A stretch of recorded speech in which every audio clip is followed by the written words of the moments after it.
As famed dungeon master Garth Brooks once said, I'm never trusting even the best laid plans. 'Cause I got rolls in low places, yeah, my quick favor resounds, and the party chases my goons away. That's how we play. Hey, and welcome to Homebrew, the show where we avoid the rootin' tootin' crushing dullness of everyday life using our two favorite forms of escapism, alcohol and ye hear Dungeons and Dragons. You can do accents. I've been playing a lot of Red Dead Redemption recently. Never mind. Hello, how is everyone? I'm just pouring a beer, so don't mind me talking amongst yourselves. If this is your first time watching, what we are is a Dungeons & Dragons homebrew campaign, which is loosely inspired by Irish mythology and where we're from, Ireland. And it's sort of world built by the drinks and brews we have at the table while we're playing. So we'll be kind of drinking along, sipping on some alks and non-alks, some nablabs, as they say, non-alcoholic and low-alcoholic beverages, as well as some habs, high-alcoholic beverages. Wow, this is a fine bargain here. That's good. Nablab hab. Speaking of, what's everyone drinking? Start with the audience first, and then we'll start with us. Just wait. Oh yeah, just fax it to us. Wes, what are you drinking this week? This week I'm back on the Beavertown. Mostly neck oil, which proved to be quite delicious last time I had it, and we're also trying Passion Phantom, which is a passion fruit IPA, which I'm very excited about. I'm gonna open that first, I think, actually. And neck oil is the champagne of the baths we're currently in. Yes, so neck oil is the champagne of this world. Yes. Legally speaking, we cannot call it the champagne of beers. That is already taken. No, that's fair. That's kind of a thing. But it is the champagne. 4.3 session IPA in reality, and a posh fizzy drink in Hibernia. Nice. I'll continue us on. I normally in some setups, I'm getting used to this new overlay. Wes is to my stage right. No, I'm bottom. You're down there now. That is my moment. I was finally not going to be last. There's the turn you on, Ben. She's Lucy's camera right, your camera left. I'm camera right, Keelan's camera left. How dare you? And we're tops and bottoms. But yes, you're right. Lucy, I should have gone to you first, and I didn't. And I apologize. I'm just a big old misogynist. I will expect So what are you drinking? I'm feeling like a lady, a fancy lady. I'm having some Copperberg gin and tonic, strawberry, and basically a lazy lady. And I'm gonna have it in a wine glass. So it's a very fancy looking can, though. Yeah, I know. Yeah. This little Copperberg, they now do gin, like strawberry and lime gin and tonic. So that's classy as fuck. Yeah, they're lovely. They're lovely to look at. I haven't actually tried it yet, but yeah. That's half the flavor. Half the flavor comes from the as you pour that, which it does. I'm confused the Copperberg are doing it. Sorry, that took me out of the. I was immersed in the show. It's a Copperberg doing gin. Stay in your lane. Yes. Wait, what? Which is this? Is this a nablab, a hablab? I know, right? Copperberg perfectly mixed with lemonade. Are they the lemonade part? Are they the gin part? What are they doing? Who knows? Do we have a character Copperberg already? We must. We did. We had a Carlsberg. Do we have a Copperberg? Okay, cool. Oh yeah, Carlsberg I think was pre-stream, and Copperberg. Did we not? Very early doors have a Copperberg, like somewhere near. Oh, we might have. Copperberg is a nice name. Carlsberg maybe that. Carlsberg was a butler. That's true, but that was pre-stream, so it won't be of any use to any of our hardcore fans. Okay, well, we might pull that one out. Copperberg's a good one. Yeah. Yes. Copperberg of the Bergs. He sounds like a guy who would know the information we need, or he will have just come to this country and not have very strong common. I'm here selling my wares. I'm Copperberg. Come to Copperberg's fine emporium. And Silverberg and Goldberg. And the Saxvillebergs. Yeah. Yeah. I was about to call you Hook. That isn't happening yet. Keelan, what are you sipping on? I am drinking a Siren Juice 'em Up tropical sour. I've just ordered in a bunch of sours. I have them all here beside me. I'm incredibly excited to drink all of them. This is delicious. It's kind of like, I think, pineapple and other things. It's like Lilt as a beer. Kind of. which is delicious. So In that, remember Lilt? Sperm?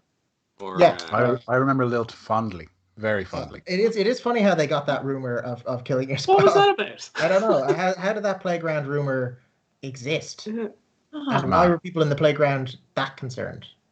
Yeah, it's gonna kill my teeny bop sperm.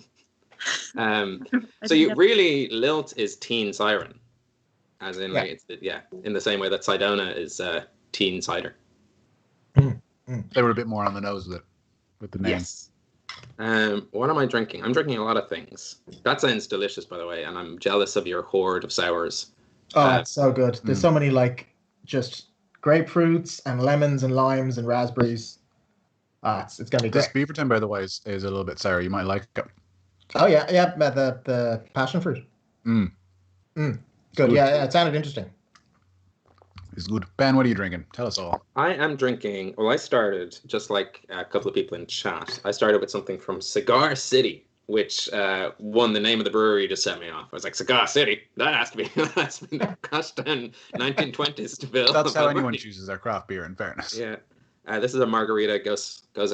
And there is another gose in chat. I believe someone's drinking a mango lassi. I think that's our good friend Lindsay with the lassi. And so cheers to your gose. But I had this pre-stream. I had a pre-streamer, and I've since switched to the Galway Bay Oktoberfest Marzen beer. I was going to grab one of those. It's meant to be. I would expect a Marzen to be quite smoky. Because, or maybe I'm mistaking that for Sherlenkel and Marzen, and the Sherlenkel is the smoky part. But it is not as smoky as I expected. It is nice though. In my classic ye old tankard. I'd expect a Marzen to taste like almonds. That's a marzipan joke. Good, I enjoyed it. I mean, it was awful. I enjoyed it. Doesn't even make any sense. It was helped by the fact that I had to immediately tell you. There are a couple of announcements before we dive into the adventure. If you're watching along and enjoy playing tabletop role-playing games yourself, if you like amazing handcrafted dice trays and towers and vaults for your dice and minis and etc., even just somewhere to display, why don't you check out dakotairish.com? They are a long-standing show partner to us, Homebrew. And if you go onto their site and type in the promo code section, Homebrew10, if it's your first time buying something or first time using that code, you get 10% off. Not only that, but Dakota Irish have given us 2 sets of their Mossy Bones dice, which I will take out. Literally 2 sets in my house, as in these. Someone will win the dice that I'm currently touching. You can roll a set of D20s that Ben has licked himself. I have not licked these dice. We're losing subscribers. Until someone wins the competition. No sanitizer. Yeah, true. I have also included a couple of Homebrew stickers in each box, so you'll get some of them as well. To win these, put them on you have to put them on somewhere someone can see. That's part of the deal. Yes. I think all over a windshield of a car would really give us good. That'd be great. Yeah.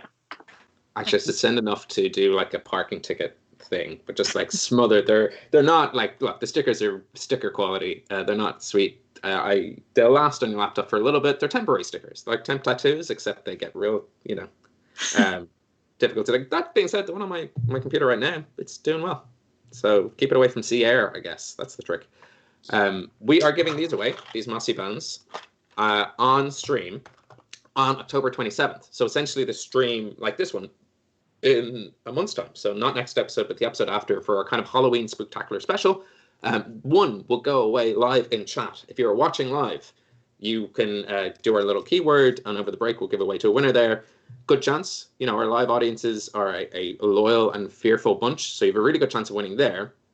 Slightly larger odds if you follow us on social, on Twitter, Instagram, and Facebook. We'll be giving away a set to someone who follows us on our social channels. So if you're in chat, what you could do is tell all your friends about the show.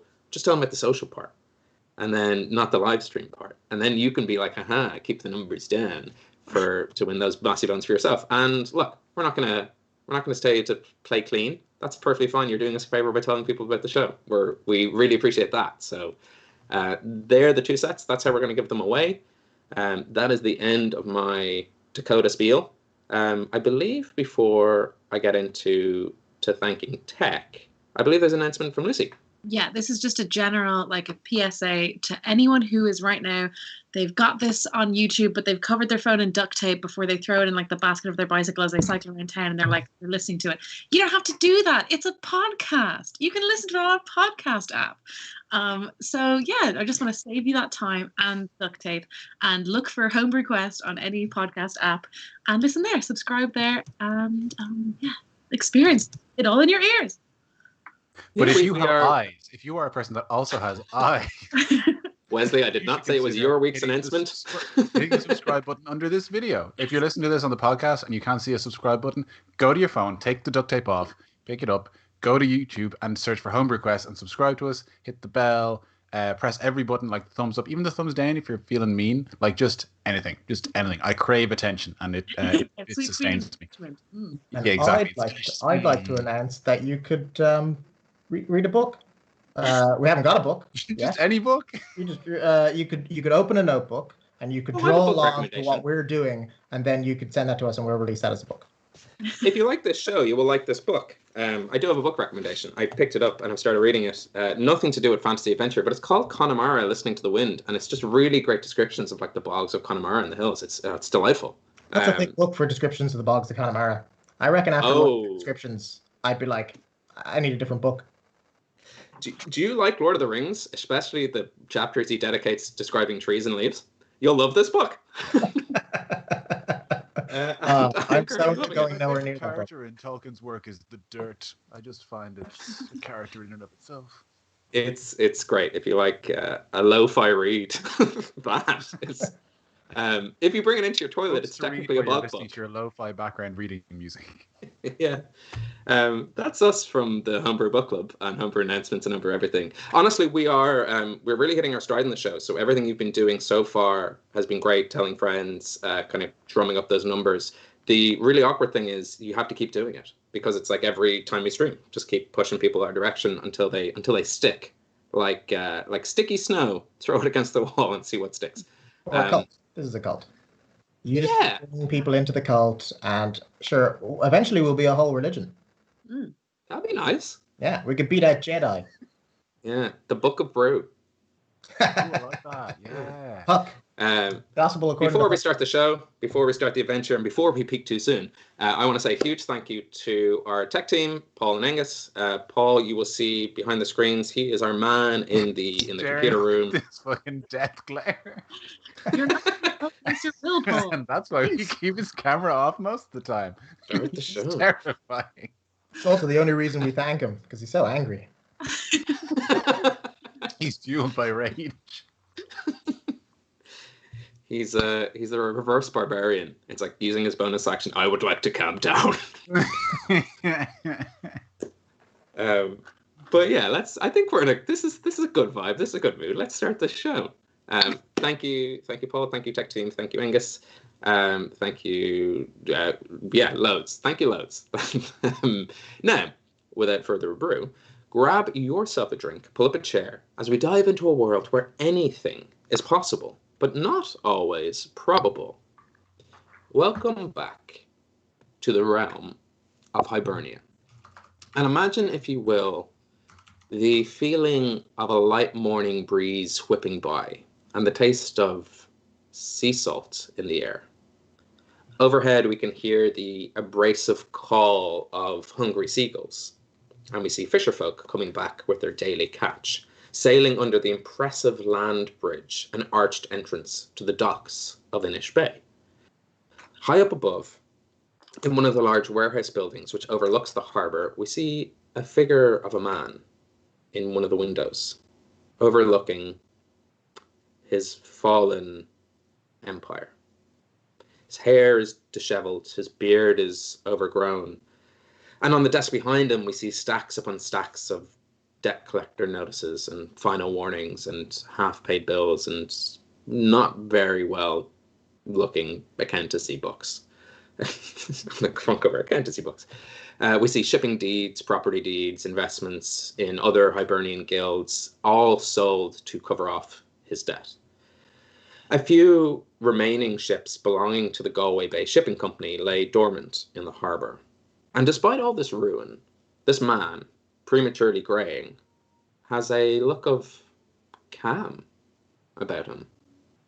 For where there are sunken ships, there's sunken treasure. And while it will never be enough to pay off and restart the family business, who knows what mysterious treasures one might find in the deepest depths of the ocean. And after all, he always thought himself suited to a life of adventure. And we feel this sort of ripple out across the land of Hibernia as the world is changing, roads are being built, more and more monster attacks and sort of failings and upkeep of the Fianna are happening all across the land, and people are beginning to leave their houses again. They're beginning to explore. They're beginning to fear 1 day, 2 days away from their homes. They never go too far, of course, because the threat of the Black Hound keeps them somewhat satiated. But there's a curiosity building. There is sort of a fateful spark and a spirit of adventure carried on the wind. But that was then. And this is now, where we find ourselves in a rather calm and peaceful luxury spa retreat in the middle of a burning and fallen city of Draíocht. And we see 3 sexy, sexy adventurers making their way through the entrance. And Huck, if you wouldn't mind catching the audience up on how the 3 of you find yourselves in the Healing Baths of Draíocht. Okay, so the start of the last episode, some kind of interdimensional portals had opened up.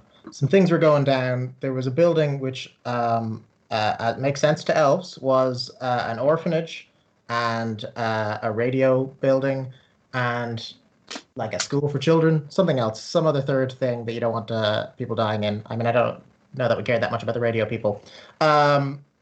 That was brought to life by a treant or an ant or a walking, talking tree thing, in case you're not familiar with the lore.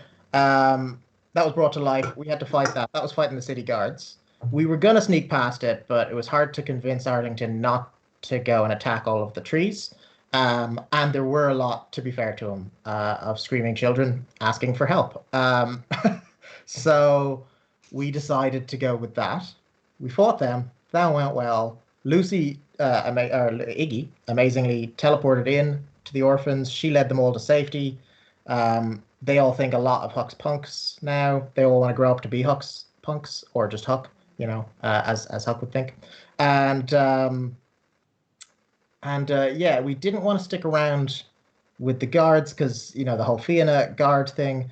There's a kind of loose civil war going on between the actual city and the Fianna, which are kind of like a group of mercenaries, side group, militant side group, which sounds bad, but they help. They're an adventuring guild in one way or another. So we were sketchy about talking to the guards, but they were actually quite happy that we helped them and everyone else. We told them they were regular civilians. We encouraged them to question what they've heard, because they've heard that the Fianna have gone rogue.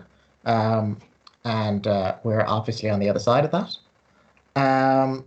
And to which we've gotten the captain of the guard, a man called Beaverton, Lieutenant or Captain Beaverton. I think it was a lieutenant's voice you were using, but a captain's character, as you called it. Very astute. Yep. He has given us a commitment to 11 minutes to interview the pirate queen that we wish to talk to. Her name is on the tip of my tongue. It's not Abby de Vauclair. It is the other one. The one who looks like her. What? Do you need a hand? Yes. She has a name that is somewhat related to this Left Hand Brewing Company's Nitro, getting tiki with it. She has a name from Trouble Brewing, the Fresh Prince of Kildare. The Fresh Prince of Kildare, yes. You'd think it'd be easier for me to remember that. Yes, so we have succeeded so far. We were going to break her out of the barracks. We now don't have to attack all of the guards. They're basically friendly to us or looking up to us. That's not rule it out, though. We could, Yeah. I mean, look, we have Arlington with us. He's against friends, as a general rule. So we've got that going for us, which is good. But also, we needed to heal Arlington because he had one health, nothing to do with Huck. That was all on his own. He gets injured. It's not always my fault. And we had to heal him. He got healed up a bit, but we've been brought by Cobra in the Temple of Life, who, if you remember previously, has to help me finish off my curse, my geese, to turn full puka. I haven't quite divulged. I was a bit flippant as to exactly what happened. I suspect that I might have to be less flippant in this episode. Depends how Cobra chooses to question me about it. And then she's brought us to these healing baths, which is actually this amazing spa, which will give us like huge boosts. And it's good for all the warriors in the local area. Your classic elven thing, really. And that's pretty much what happened in the last episode. That's pretty much to a T. Very thorough. Yeah, pretty much beat by beat. You have been brought to the Healing Baths of Draíocht, which are based on the healing baths the two of the Danan in Irish mythology used. One was the Well of Slania, and that's used during the Second Battle of Moytura, if you know early Irish mythology.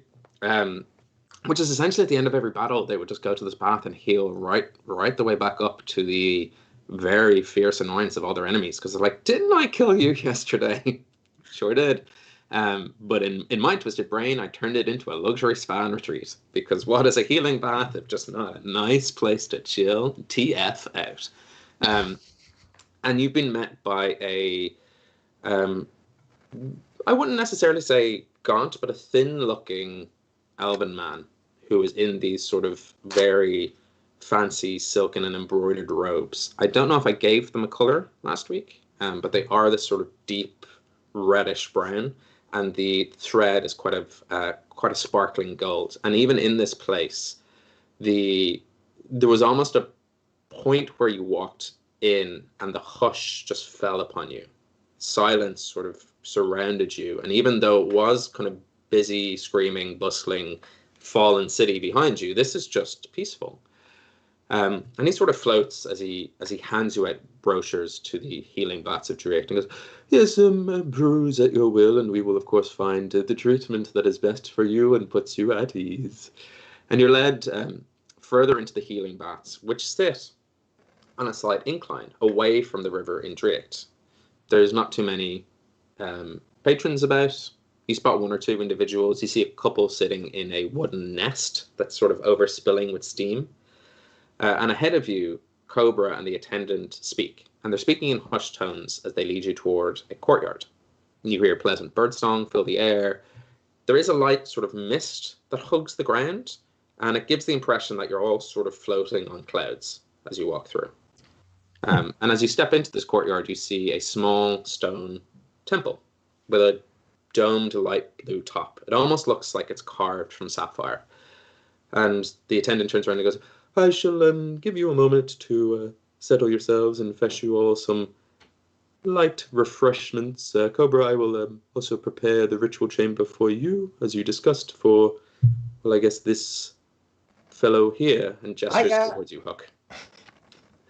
And this guy just kind of glides away past an elf playing the panpipes, who's dressed like a little fawn. Which, oh man, if only I had Little Fawn by White Hag. I fully thought you were just going to pull one out there. Be like, it's all been leading to this. It's in my fridge. Well, he can't be called that now. He can't be a little fawn. He'll have to be a little. No, unfortunately, no. He is a little. He's a little Margarita Gose. They're a type of fey creature. Hit the same. No, he's a little pina colada wheat. yeah, a little pina colada. He's a little pina colada, that famous Feywild creature. With thick pineapple-like hooves and grass-like hair, and always carrying a tiny little paper parasol as he plays his panpipes. That's look, we miss Angus. He's a sad guy. I think I saw. Is there anything you're kind of faced with this moment? Yeah. Sorry, you mentioned the paper parasol. I think I saw that. Oh, this is gonna be bad because I don't remember the guy's name, and I'm pretty sure it's that he died. but I think the person who invented the paper parasol in cocktails, or I was the first person to put one in a cocktail, let's say allegedly, What a died, legacy. or had his birthday. Let's hope for that. But I think it was. I'm surprised that he's like that. They're so new of a thing that like it wasn't like. Well, you're talking, 1800s. Slightly less than. Yeah, no, it wasn't 1800s. I don't know how big cocktails are. I think it is a Hawaiian drink. It's a blue Hawaiian drink. I don't even think it was a 70s thing. Like, Look, Oscar Wilde was sipping on some sweet tales in Paris, in Petit Paris. yeah, but with parasols. True. Well, that's where they got the name parasols in Paris. So I feel like if they existed, Oscar Wilde would have had some in his hair or something. Like, I think that might have outed him. It's fair. that would have been the final straw. So I suspect that flamboyant No, gentleman. the final straw would still have been in the drink. It was only the parasols that was in the. Cobra turns to you as you all sort of stand in, I guess, awe or silence as you take this in, and whispers. I'm kind of doubled over, bleeding heavily, but very impressed by everything. Well, you did Did get you a not bit. get healed?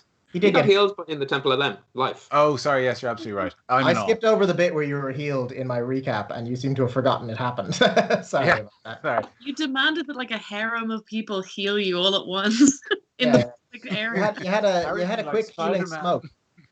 All right, then I'm just. Yes, you blazed it with the Temple of Life guy, and you had a quick Yes, I toke, forgot and it that brought you back up to joint. full. My fucking inventory. I forgot about that. Yeah, I don't know how we even got to that, but it was late in the game, so look, There was these a things reason happen. I can't remember what it was.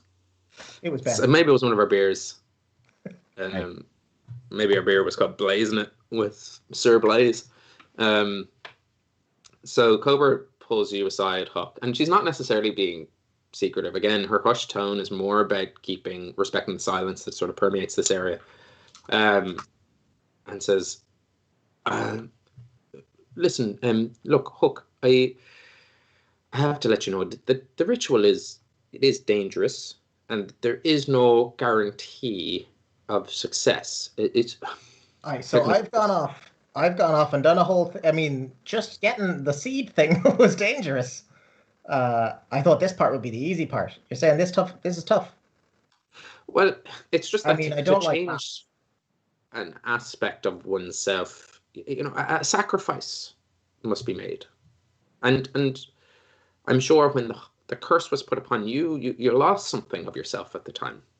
But That's working true. together, we can minimize the risk. We can reduce the long-term effects of anything that might go wrong.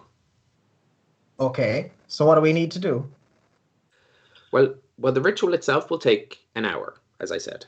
The preparation might take longer, and our friend there, I'm happy to pick a beer in front of me for a name, unless someone else has a name for Elf Attendant. The Passion Phantom. The tall, thin guy. The Passion Phantom. Go Beavertown. Yeah. Passion Phantom. That's All like right, Passion Phantom. He's going to be weirdly sexual, isn't he? yeah. It's like the Phantom of the Opera, but he's the Phantom of this Baths. Mm. And His original name was Sex Ghost, but they had to change it for his work hours. Oh, So we went for the old double P, Passion Phantom. Which is Our another friend feature you can there. go for on the secret part of the menu. The double P. I'm gonna write Passion Phantom down, throw a fantasy apostrophe in here, a little squiggle, and Cobra is gonna pronounce it. Our friend there, Passion Phantoin. And that's how we've made it. Passion Phantoin. Is he a scion? I think his Scion name of is power. probably spelled like we would spell it, but this person is illiterate. Oh, it's spelled Passion Phantom, but there's apostrophes, there's squiggles. Oh, obviously, this is how you pronounce it. In Elvish, it's pronounced Passion Phantom. in that classic way that elves pronounce things. Is That's Cobra a enough? beautiful name. Our friend there, Passion Phantom, will prepare the chamber, and well, Hook, I might need to invite you in, but we will need the help of your traveling companions.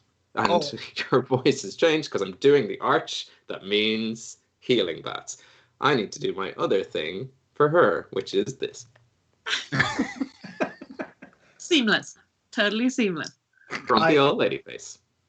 You seem to be squinting at me, but I'll get my pals. Yeah. What do they need to do? Because they might be a bit, unhelpful. Why would you say? I'd rather they might ask me what I'm asking them. I mean, I'm asking them to come have a bath with me. So they might ask me why and what and how and which. And sure, once you explain why and what and how and which. But I don't know the what they have to do or the how. The what? Yes.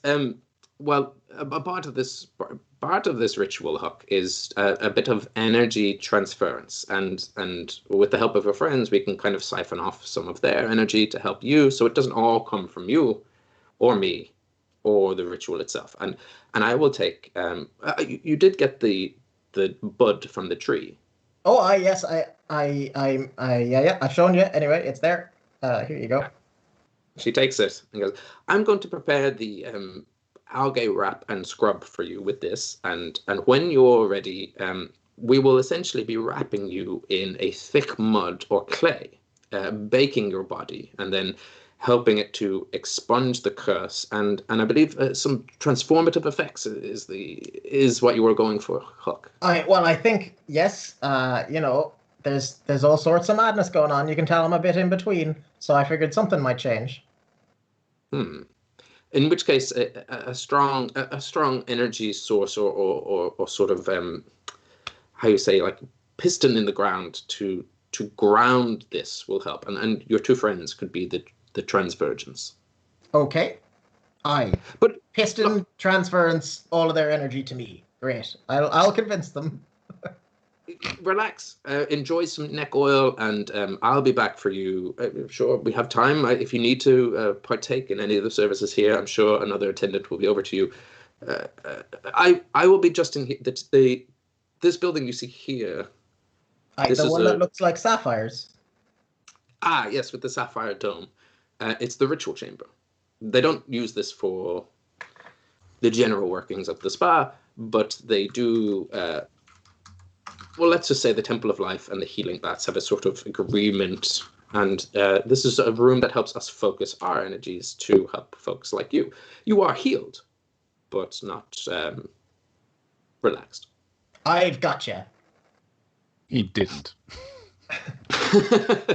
and Cobra scuttles away into this ritual chamber, following Passione Fantone. Passione Fantone. Passione Fantone.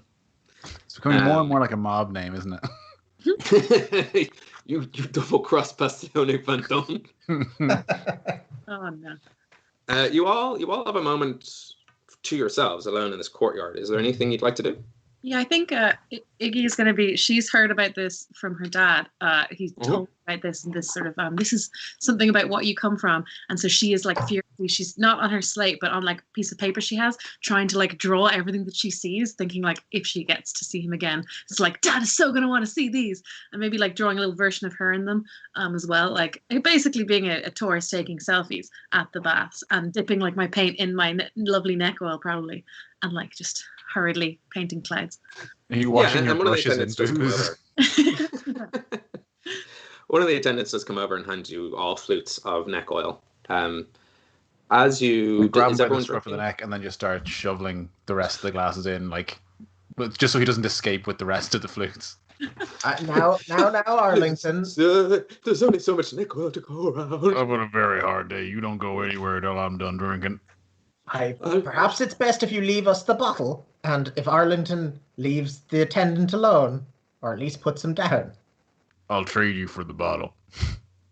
And his little dangling legs floating above this mist just kind of land down. And he goes, very well, sir, I shall bring you a magnum. And I don't know what that is, but it sounds big. Good man. It's an ice cream. What's an ice cream? It's like frozen milk. Why would you freeze milk? Oh, well, it's difficult to do. I've only ever seen it done by magic. Oh, okay. This has been less than informative. I just want my drinks. You do hear over the calm of the healing baths and in the din of the city, just sort of a very lo-fi, like low-tech kind of whistling melody, like, and you do know that that is the Ice Cream Man of Draíocht, the one of the mightiest wizards of all of Hibernia, serving his frozen treats to all the kids as he gets in his merry little wagon through the city. And then means that he's out of ice cream, so to not go out.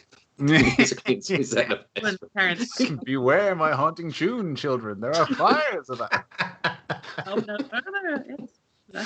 These hot fires of Hibernia. Have you in the mood for some ice cream?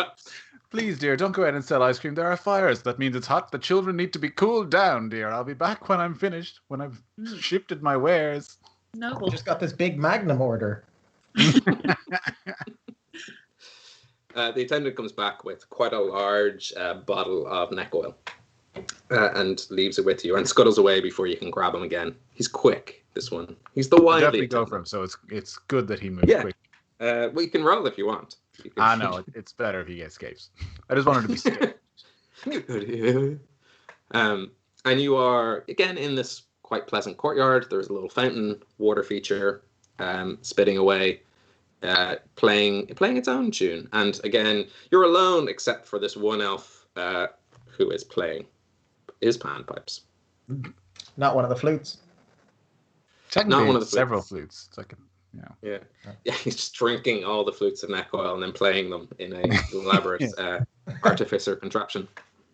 I just before we all have a wee relax there, I was talking to Cobra about the ritual. And I might need your help to sort out the ritual. She didn't give me all the specifics, but it's the general kind of being around there and being close and lending me your energy and your vibes. Well, hold up on that last bit there now. Lending you our energy, do we get it back? How does that work? Your goodwill and your vibes. Sure. I don't have those. That's not true, Arlington. No, We've had lots of goodwills and vibes. I've never vibed in my life.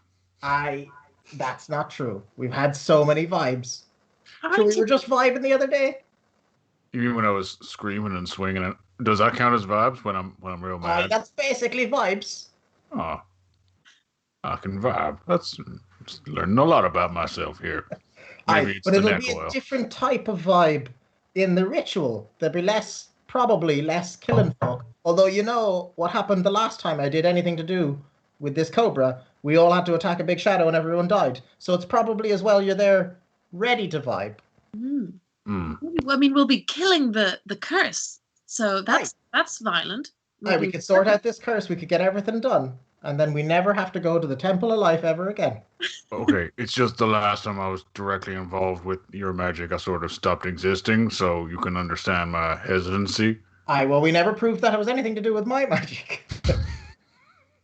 A lot of things were going on. We were inside a tree. We were fighting shadows. Well, I'm not going to argue with you because I'll probably get a headache or a nosebleed. But, I mean, if they keep bringing this neck oil, I'll give it a go. And also that seaweed wrap sounds pretty good. I mean, whatever. It's whatever, but I'll do it. It's fine. We can Speaking of... That's the spirit. Things. You do notice that this neck oil... I don't think any of you would have ever had this world's version of champagne before. Oh, definitely not. Definitely not. I don't think so. But it tastes like ash. Like it's really disgusting tasting. Like there's just no. It's not even like there's no flavor. It's that there's like an active, like it's taking. If even trying to remember what good food tastes like, it's taking that flavor away from you. Why did you insist on having the whole bottle of this? I think it tastes good. Just whatever. Okay. Like it's maybe I have a more sophisticated palate than you assumed because I'm big and strong and handsome, but I can also have good taste in alcohol. Yes, I never had you pegged for one who liked neck oil. The greater I'm a things in life. complicated person. I've got depth and vibes and neck oil. So and a little width these days, huh? What? Oh. An attendant comes over and says to you, would any of you like to partake in one of our services today? We got to pull a ghost out of this boy's blood. I think is probably priority. Aye, we've got that, and we got some time. I think they have to set up.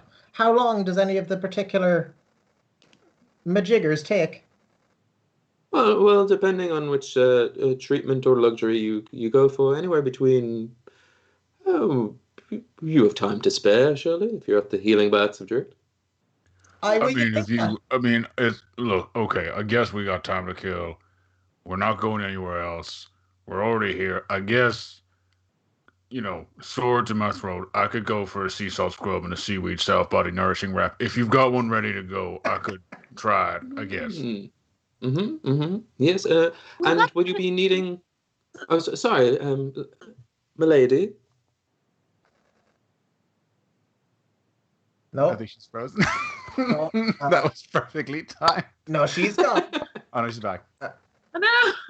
I thought you were all just listening really intently. No, it was like Iggy froze at the idea of being called a lady. She's like, oh, that's never happened before. The attendant has been waiting patiently. Like seconds have passed and just, I was just It's saying, painfully awkward. Our friend here has just been, he's a little off lately, a bit tetchy. Do you have maybe some extra cucumbers or something that maybe could lift his mood a little bit? I hope you don't mind me saying. And from behind his robe, he pulls out like a tray of quite delightful looking little nibbles and bites. Well, perhaps you'd like to partake in some of our energy bowls? I could try one. How big are they? They're like ball bearings to Arlington's big meaty mitts, but they're about the size of a classic ping pong ball. A meatball. A meatball, yeah. Something Passoni Fantoma would have had in the old country. That's just like my mother used to make. Yeah, I'll grab a fistful of those bad boys and just shovel them into my big mouth. Oh, they taste like ash. They are disgusting tasting. That's really good. Make a Constitution saving throw. On that one. That is 20 with my +5 modifier. Wow. Yeah, it's you resist the urge to wash down the lack of flavor with neck oil because you're like, that's just going to compound the situation. It's not going to be in any way good. But this tastes like soil in your mouth. Like it's just, it's gross. It's like you've just chomped a bunch of dirty bog water and murky turf. And it's like, I wish you hadn't been reading that book on the descriptions of bogs and bog water. Yeah, thanks, Tim Robinson for murky and turf. It is just... Does that book go like, the sunset, it looked beautiful, the grass smelled lush, the dirt tasted like... Like, does he start describing how these things taste? ... Dirt? Yeah, that's what you want from me. Grass, when you rub it under your arms, it's extra moist. It's strange and just starts, yeah. The way that like a deodorant ball, but Arlington just hate it. They are. They don't even taste like the texture of them is nothing like the texture of what you assume is like a nice sort of wrapped sweet ball of seeds and nuts. As in, when you even go into it, just like it crumbles in your mouth into just like you've taken a swig from a can and didn't realize there was a cigarette butt in the bottom of it. And that's the flavor you're getting from these energy balls. Why does this feel like a vegetarian getting revenge? My food tastes great. No, I mean as in. Never mind. For abuse you could have gotten before. Can I ask, are you better at being a spa than you are at cooking? Did you just call me a... Never mind. Well, we have some of the finest chefs in all the land. I don't know what you're... and they're off today, or they're not working well because the whole city's on fire. Yes, and never has there been a time in greater need in which a bit of relaxation to just let the world melt away. Melt away is half of what it'll be doing, I'm sure. Grant, thank you for the energy balls. Can I... Oh, you know what? I'm just going to spit it into a bit of my cloak and then drop it down. Yeah, absolutely. So one sea salt scrub and seaweed salve body nourish wrap for the tall gentleman and for the small gentleman. That's me, is it? I'm just impressed you responded to it. I will go with an aloe thing. Algae wrap. I'll go with an algae wrap. Yes. I think I'm already getting one, but you know. You might be getting an algae wrap followed by a hot stone energy transference. Is that what you're referring to? Aye, yes, that sounds great. I love hot stones. Very clever. And milady. I might. Maybe, and it's probably not necessary. Probably don't need it. Probably won't help at all. Can I maybe get the forget-me-not mask of mind helping? Goodness. The mask of mind helping. I've heard it's unforgettable. I was going to recommend that for yourself. Yes, the forget-me-not gel mask and aromatic head compress. Because it smells nice. Yes. Okay. I'll one, please. Absolutely. And shall you be paying upfront or settle the bill at the end altogether? At the end, maybe. Yeah, I'll pay once I know no one's stuck any seaweed up my ass or something. So you Although don't I'm want not the... against it. It will depend on whether or not I like it. The seaweed enema is extra, yes. Well, let's just see how we go. And will any of you be needing a leaf of modesty? No. I'll take 3. What's modesty? Really? Yes. Well, by all means, and with a wave of their hand, they kind of instruct you towards some kind of private rooms to be like, if you'd like to disrobe and leave all your belongings in there, I'm sure they will be perfectly safe. You can even set a password as you leave and enter any sort of verbal trigger, and that will open the door only to your particular vocal delights. Okay. Hey, very fancy. Okay. Do we each get a room, or does we all have to put ourselves in the same room? You can all get a private room unless it's something you specifically would like. I can have it arranged. We're not there yet, little man. Let's go. And you're led towards these wooden huts. They're basically changing rooms, places to get in the nip. Iggy, you were the only one who opted for a leaf of modesty, which you find in the room, and that is to cover your private parts for a little bit of modesty. So, like a fig leaf in Genesis, you can use them, and they will magically stay and protect any onlookers from anything you want covered. Arlington and Huck, your bits are on display. What can I say? That's fine. Huck, you're quite small. The mist might cover a little bit. Hey. I mean, it'll cover the rabbit's feet. I mean, in fairness, we saw probably- Arlington's junk in like episode 3, I think, if I remember. So. Yeah, I think so. Sorry, go ahead. No. Go on. And one by one, you're all led to your own private rooms. In the corner, there is a small bowl, and you see the attendant. They're all elves. They're all some variation of like quite youthful looking. You're not sure if that's through their actual age or if through simply being employees at the spa and having spa discounts for employees, that they've just naturally made themselves look kind of more glowing and radiant. They're all quite beautiful in their own unique ways. And they instruct you towards a stone table. Arlington, as the person who kind of talked first, you feel as you lie down on this cold stone, you went for the sea salt scrub and seaweed salve body nourish wrap. And in front of you, this elf goes, "Is this your first time to the healing baths, sir?" Yeah, it's not normally my thing. Ah, yes. Well, I'm just going to bath. prepare. As you hear from the thin walls between you, you are all lined up in thin walls. You can all be in joint rooms. You can have these massages side by side if you want to romance it up. That is all up to you. I don't mind. I don't think Aaron has any shame, but yeah, maybe just like curtains separating or something. Those like you're in the same room but not in the same room. There's like a wall that doesn't go all the way up to the ceiling. I was able to yell across. And you hear from inside your room, like, "I'm very clever, sir." And this attendant goes, I'm just going to prepare some of my materials. I shall be back shortly. And Arlington, as you lie down, you feel just these kind of very tender hands on the stone table just start giving you a massage. Oh, you got back quickly. There's no response. Yeah.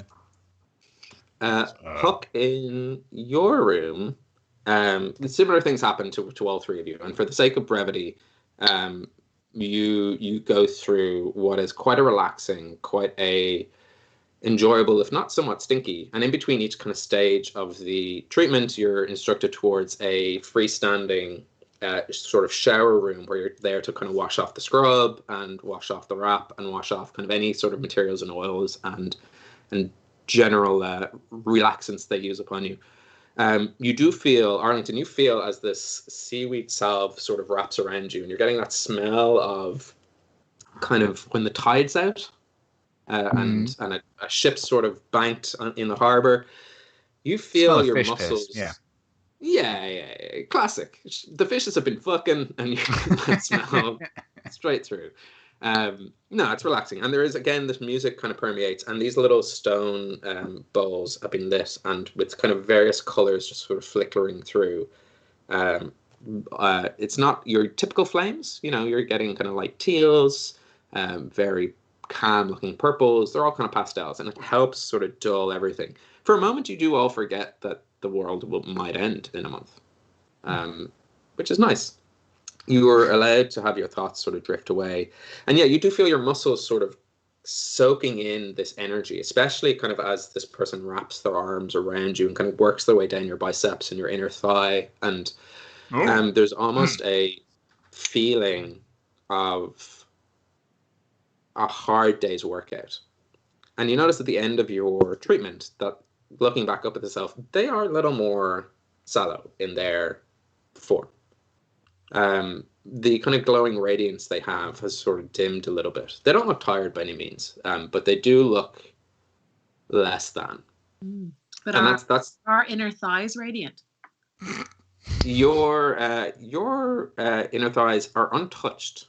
They're focusing just purely on your head with an aromatic head compress as they kind of work their fingers. All my strength comes from my groin, like the physical prowess. It all starts from the ground up. No, you get a good old full body scrub. Hope you find it. I want you to roll a, what would you call it? I guess roll a wisdom saving throw. Okay. This is to fill you in. You've been wrapped in natural 20. Nice. What a time to get my natural 20. This is the first time potentially in your life you've managed to stay still for an hour. Yeah. And there was, at the very beginning, you were beginning to get a little bit nervous that like you wouldn't be able to move in this sort of seaweed wrap, because they did kind of pin your hands down around you and sort of work your body back and forth. And especially as these hot stones were kind of placed on your back, you kind of felt like you couldn't shimmy. But with your wisdom saving throw, you sort of just started to daydream. Is there anything in particular Hook might daydream about? I don't know. I mean, at the moment, it'd probably be life as a puka, or things trying to come back to his actual memories. I don't know about daydreaming. Yeah, the fonder things, as in trying to come up with the pleasant memories of it, I suppose. Yeah, I think that makes sense. Like you're about to go through this potentially, well, like definitely life-changing, but potentially dangerous ritual, and you start to fill in. This gives you an opportunity to sort of fill in some of the still patchy parts that you'd forgotten. And after this treatment, you do get the feeling you've remembered everything. And that's with where that, I you feel my pencil. Yeah. It wasn't that I was missing socks. I don't wear socks. What's a sock? That sense of knowing yourself gives you a presence, kind of grounds you, and you feel your constitution boosted because of it. You feel a little bit more ready to take on the tougher things in life, knowing that there is peaceful days in your past and potentially peaceful days to come.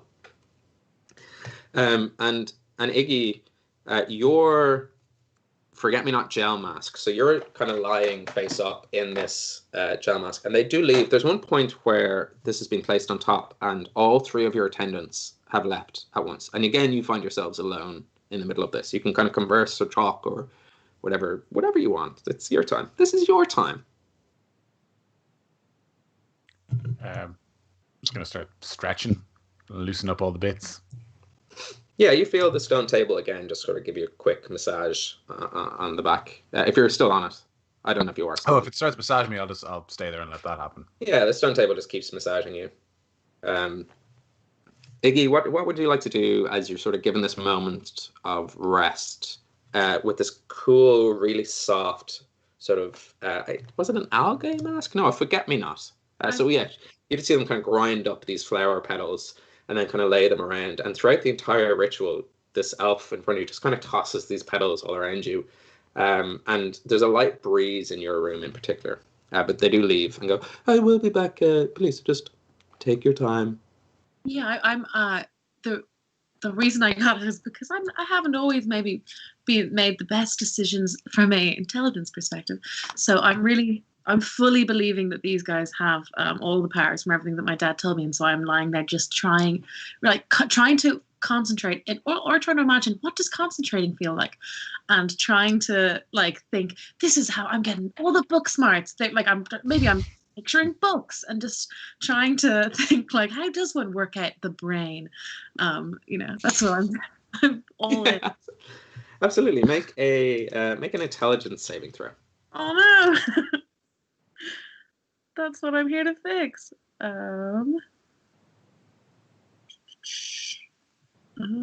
Yeah, it's an interesting trade-off. You can improve yourself, but you have to be at least passable at it to begin with. That's a 7. That's okay. You find, as you start thinking, and as you're left alone, you're a little bit frustrated because you're like, books, and even the idea of trying to think where would I've seen a book before, sets you off one way or another. And you do remember that your father, being a farmer, I believe, correct me if I'm wrong there, didn't really keep books around the place. Wasn't the reading type, but more the kind of sitting out and looking type. And would often sit outside your home kind of looking out over the town, because you guys lived a little bit away from the village itself, and beyond the village looking out over the valley. And so you would often see these wonderful sunsets. Yes, sunsets where you were facing, kind of dip below Widow's Ravine. And you remember one of the days being out there and hearing just some rustic wisdom, which in and of itself was like a bit of intelligence. And it's that moment that you go, it's not in books, it's in people and their wisdom and their ability to sort of keep you sharp and on your wits. That's where, intelligence isn't always from scrolls or dusty old tombs. It can be just a way to understand how people react. And you knew, it's in that moment that you pick up on a sudden clarity that your dad was always a happy person, and always quite jovial, but there was a sort of sadness from time to time when you caught him looking at you and he didn't think you were noticing. And in that you kind of go, right, if I can read people, that's a way to show my smarts. Okay. And that's going to be, because then I'm thinking, and since I left my village, I have met so many people and I have so many more interactions that I wouldn't have had, and that's just going to fill me with a lovely glow all over, feeling like, Yeah, you do. And so you all come out of your various rituals. Arlington, as you turn back towards the table, you just see it just sort of wink at you, and then go, shh. Has it got a face? For a moment, yeah, 2 little eyes and a little mouth come out of the stone table and just go, shh. I'm going to gently put a hand on the table and kind of move it a little bit and see if it responds. It leans up a little bit and goes, shh. And then lies back down. I'll never forget you. I'm going to turn back to my room and get on my stuff. and it stays in that place, seemingly happy. It wasn't malicious by any sense, and it wasn't. You don't feel. Sorry, I should clarify. You don't feel violated. No, It's I just, didn't think so. like, there's an understanding here between you and the table that it's like, yeah, sometimes us monsters have to hide in plain sight. We're the same, you and I. Me, a stone table with a face. You, a bugbear. We are one. That's about as deep as it goes, I'm afraid. That's all I have time for. Otherwise, the attendants will know I'm here. They think it's just a stone table, and people seem to really like this painful bed. Mm-hmm. You make your way out, and yeah, for each of your rituals and treatments, let me pull up my little brochure. Arlington, you get a +1 in strength. Yeah. I realized I didn't get you to roll anything. You didn't have to. Just so strong. Didn't need to. I got it. Just so strong. You're paying them. Plus, you had your own weird things going on with that mimic table. You had your own adventure to worry about. You're giving me some things to think about. Yeah. Things. Well, we all had mimic tables. Arlington's currently puzzling over the fact that, am I disappointed they didn't stick seaweed up my ass? Huck, your constitution improves by 1. Yeah. And your intelligence improves by 1. Oh. For anyone watching, sorry, go ahead. Yeah. No, I was just wondering, on this app, is there a way to like change just those things or no? I loaded it to the website, Okay. and then changed it in there, and then went back to the app. Okay. If you hit the loads of dots at the bottom, you can view it on the website. I think the app isn't quite Cool. Yeah, no worries. I have the paper version. I can do that. I'm just checking. Cool. Sorry, go on. We can also figure that out off stream. I can No, help you we with should that. do it on stream as a public service. Okay. Yeah. It's done now. For anyone watching, there is a full Hibernia Healing Baths brochure for such packages and things. Essentially a way for all the players to give a +1 to one of their stats. They can only ever do it once in their life, including their reborn life, as in if you die and come back, you still only can do it once. But you can always trade one for the other by getting another treatment. So if you went back in to get, say, a fresh petal and berry scrub and essence of orange peel, you could trade whatever you did for a boost in your wisdom. So you can it's just the way you're feel infused with the Healing Baths of Hibernia. Provided Draíocht doesn't burn down. There are other, you would know this actually, Huck. There is a healing bath at Bahaglen, where you're from, and there is a healing bath at the Crystal Lake. And there's probably a few others around the place. There's probably a few back alley healing baths that you can go to, should you wish. Same rules apply between different healing baths, obviously. Yes, yeah, exactly. It's not a gotta catch 'em all healing baths situation. Oh, you gotta fight the healing bath master. If you collect all 8 healing baths, you can go to the elite baths. In which case, one giant massage mimic table will. Let's do that as the main quest and give up on this whole saving the world in a month thing. Yeah. Just try to go to all the baths. Yeah. And review them all. On our version of some sort of Yelp, I guess. Yeah. Finally, you make your way back into. I got a seaweed drop. Let's call the website Kelp and see how we go. Ooh, pretty good. Very clever.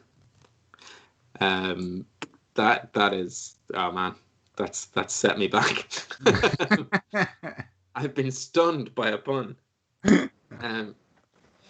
You make your way back, and you're unsure how long has passed because it's still evening time outside. And I don't think any of you have had a long rest since coming to Draíocht. No. But no, not you are feeling a little bit tired, for sure. You don't know how tired you are because it's just really disorientating. Even on your way back up to the healing baths, there were still some bars and taverns serving food. There were still some merchants, very bleary-eyed, just not knowing when closing time was. Some would say they could close whenever, but the customer's always right. There's always someone coming in and being, you don't close till sundown, keeping these poor people in business. And you make your way back to this courtyard, which is now completely empty. You get the feeling, you can see from inside this temple, there's sort of the flares of lights. The ritual chamber is ready when you are, Huck. Cool. I will, now that we're all relaxed and we've got all our good vibes going. Sorry, and you said, so it, like, the bath thing doesn't constitute any kind of rest? No. Right. No. Unfortunately not. Oh, well. Just a boon to one of your ability scores. Sure. Yeah. Yeah, sure, if you care about that. Puck, are you ready? Now we can rescue, fix your hers. And Iggy is sort of acting as if like she's somewhat extra, like standing a bit taller and acting very enlightened. And sort of, out of curiosity, what are all your scores now? What were they? What are they? Both for me and for the chat. well, Iggy was on a -1, and now she's on a big 0 intelligence. She went from 9 to 10 in the stat box. Yeah, exactly. So Nice. she's not. Awesome. But she's acting like she has just been, imbued with a magical intelligence level.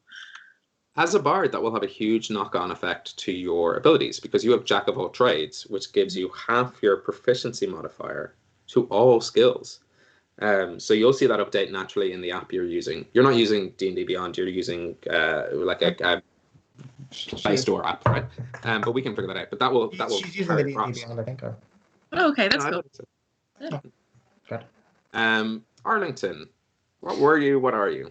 I was a +2 to strength, but now I'm a +3, which means when I attack, I get, if I'm raging, I'll add +7 to whatever damage I deal. What? +8 to hit, baby. +8. Do this to myself. Nice.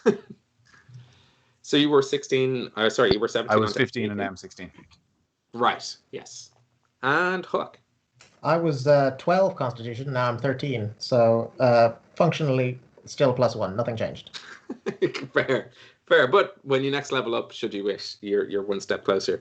And if Gav's watching, if Rian is watching, let's just hope this party are sound enough to let you have a trip to the healing baths before adventure sweeps you away. And we found out they're a chain. He could have gone somewhere else. Yeah. Oh God, he's never not going to go first in the initiative order. He's going to throw something into his dexterity and have a +30 or something ridiculous. Yes. I got the springy elastic wrap of elasticity. The flubber treatment, they call it. And now +5 initiative. Yeah. So you do, like, it is up to you whether you want to step into this room and sort of continue on this. Okay. This is your last save point. There are health potions, equipment, and restockables to your side. But up until now, this is kind of, how's Hook feeling actually? Yeah, I mean, excited. Maybe a little worried, but now that he's remembered everything, this is just the final step to becoming his true self, potentially his better self, after having now realized, he is what he is. He's a puka, not a halfling. Although I think he'll always refer to himself as having been a halfling for a while as well, and that might explain why he continuously doesn't really understand what halflings are and thinks that children are small humans. Fair. Yeah.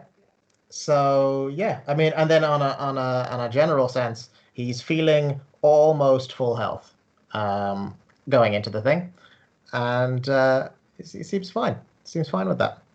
It depends on what my party's feeling. Cobra did say this could be dangerous. She sprung it on me right at the end there. She was like, "Oh, this is no guarantee and it's dangerous." But sure, I'm here now and I kind of need to do it. It's always the way with priests, you think it's grand and then last minute they're asking for some extra money or saying it's not all going to actually definitely work. I can sense that from her, that she feels that way. Yes. Yeah, I think I'll need your excellent new vibing, Iggy. You seem perfect for it. Yes, I mean, yeah. I will. Not that I am afraid, but maybe, did you say, are there potions, health potions here? And I might grab some health potions. That was a terrible video game joke where before, like, final bosses, often you'll find like loads of stuff to stack your inventory. But one of the attendants comes, neck oil, madame. I play video games. Can't Plenty of recover your health, neck but would you like a bad tasting drink? Do you have any healing potions or things that have a functionally work? The massages are nice, but an old healing you don't sell like healing products? No. You're not the first to ask, given that we're called the Healing Baths, but our healing's more long-term. Aye, but in the short term, you could die, you get me? You can. So, I mean, how long have you been doing these baths? They're pretty ancient, right? Yes, and me, 600 years. Okay. So, I mean, at some point, someone could have twigged some healing. You know what? It's grand.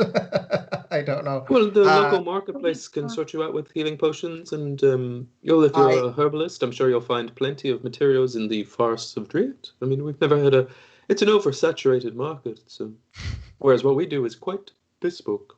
I understand. I can what you're saying. Okay, great. Thanks very much. Sorry, Iggy, there isn't any potions. Although I might have one if you want. No, it's okay. I'm not scared at all. You're helping me out. Sure, I can chuck you a potion. I do have one. No. Did we? I think my character sheet got messed up in between. Did I get healed to full health after our fight, or am I just kind of like? Okay, good. Full health, but not. You didn't get the full benefits. I don't know if you get rages back or for anyone watching, when you're playing D&D, when you take a long rest, you basically reset. You're like proper up to your sprucey deuce. But healing just kind of tops up your HP. So there's certain kind of usable and limited resources, like a barbarian's rage, or a bard's inspiration, or a sorcerer's sorcery points. But it's just does the seaweed wrap count as a short rest? That's kind of what I asked. It sure doesn't. Damn it. Is a short rest is just taking an hour though, right? Yeah, it's an hour kind of doing nothing, which I guess you were doing. We could try to take a short rest now. Yeah. Oh, you could take a short rest now. That's entirely. It's a small benefit. And a bard like sings them a song where you're like during a rest. Does that help or anything, or no? Does that like? It does. If you were to take a short rest, you could use your ability Song of Rest. Yeah, and what does that do?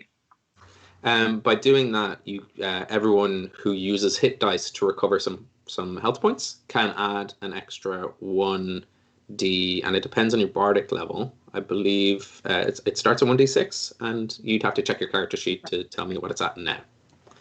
Sure, we can just do a short rest. It's fun when bard questions come up, and then Ben just knows them off the top of his head because that's the class he played most recently. And all the time, the very first class I played back in 3.5 was a bard. Let me tell you, it wasn't good back in 3.5. Let me tell you what's brilliant now. Good old bards. Aye, well, so we should take a wee rest. Have a plan. Sorry. Just remembered, and Paul, our tech guy, would remember this, because I think he pointed it out when we were 14 years old. I was like, as a bard, I get loot. I start with loot. And he was like, you get a loot. I thought I started with stolen treasure. Nope. Start with an instrument. So, just wanted to share that with everyone. You're that excited about it. Nice. Trying to barter for shit with your loot and then not understanding why people won't accept it. I have a bag of loot. Yeah. Nope. I'm really good at playing loot. Oh god, that's extremely good. Cool. If we're taking our short rest, Arlington's gonna kind of stretch out all his newly muscular limbs and make sure he's limbered up for whatever's happening. In particular, the groin region. I think that he felt that was. Do we want to mirror this short rest with the real world rest? Should we take it as you guys all settle down in this courtyard? Sense. Yeah. Yeah. Sense. So as you guys all settle down in this courtyard, and in the distance you can still hear some bird song, you were all quite relaxed. Every once in a while, one of the attendants will come over with more neck oil, more food, more drinks. Basically, it's whatever you want on demand. And Iggy, are you doing your Song of Rest? Yes, because I can look up what that does. Yes. Do you want it to be a song for Iggy in this particular case? For Iggy, it'll be Face paint. Yeah. that would be good. I was thinking like I was just having sheep jumping and kind of drawing, but with the prestigitation thing, or what is it? So that can make it kind of drawings happen in the air. Sure. We'll Yeah. say because you're sort of visually talented as a bard as opposed to kind of vocally, that it is some sort of visual kind of minor illusion without using any spell slots or without using any sort of those things. In this particular case, you can sort of put on a light show and yeah, and she's there. A little film.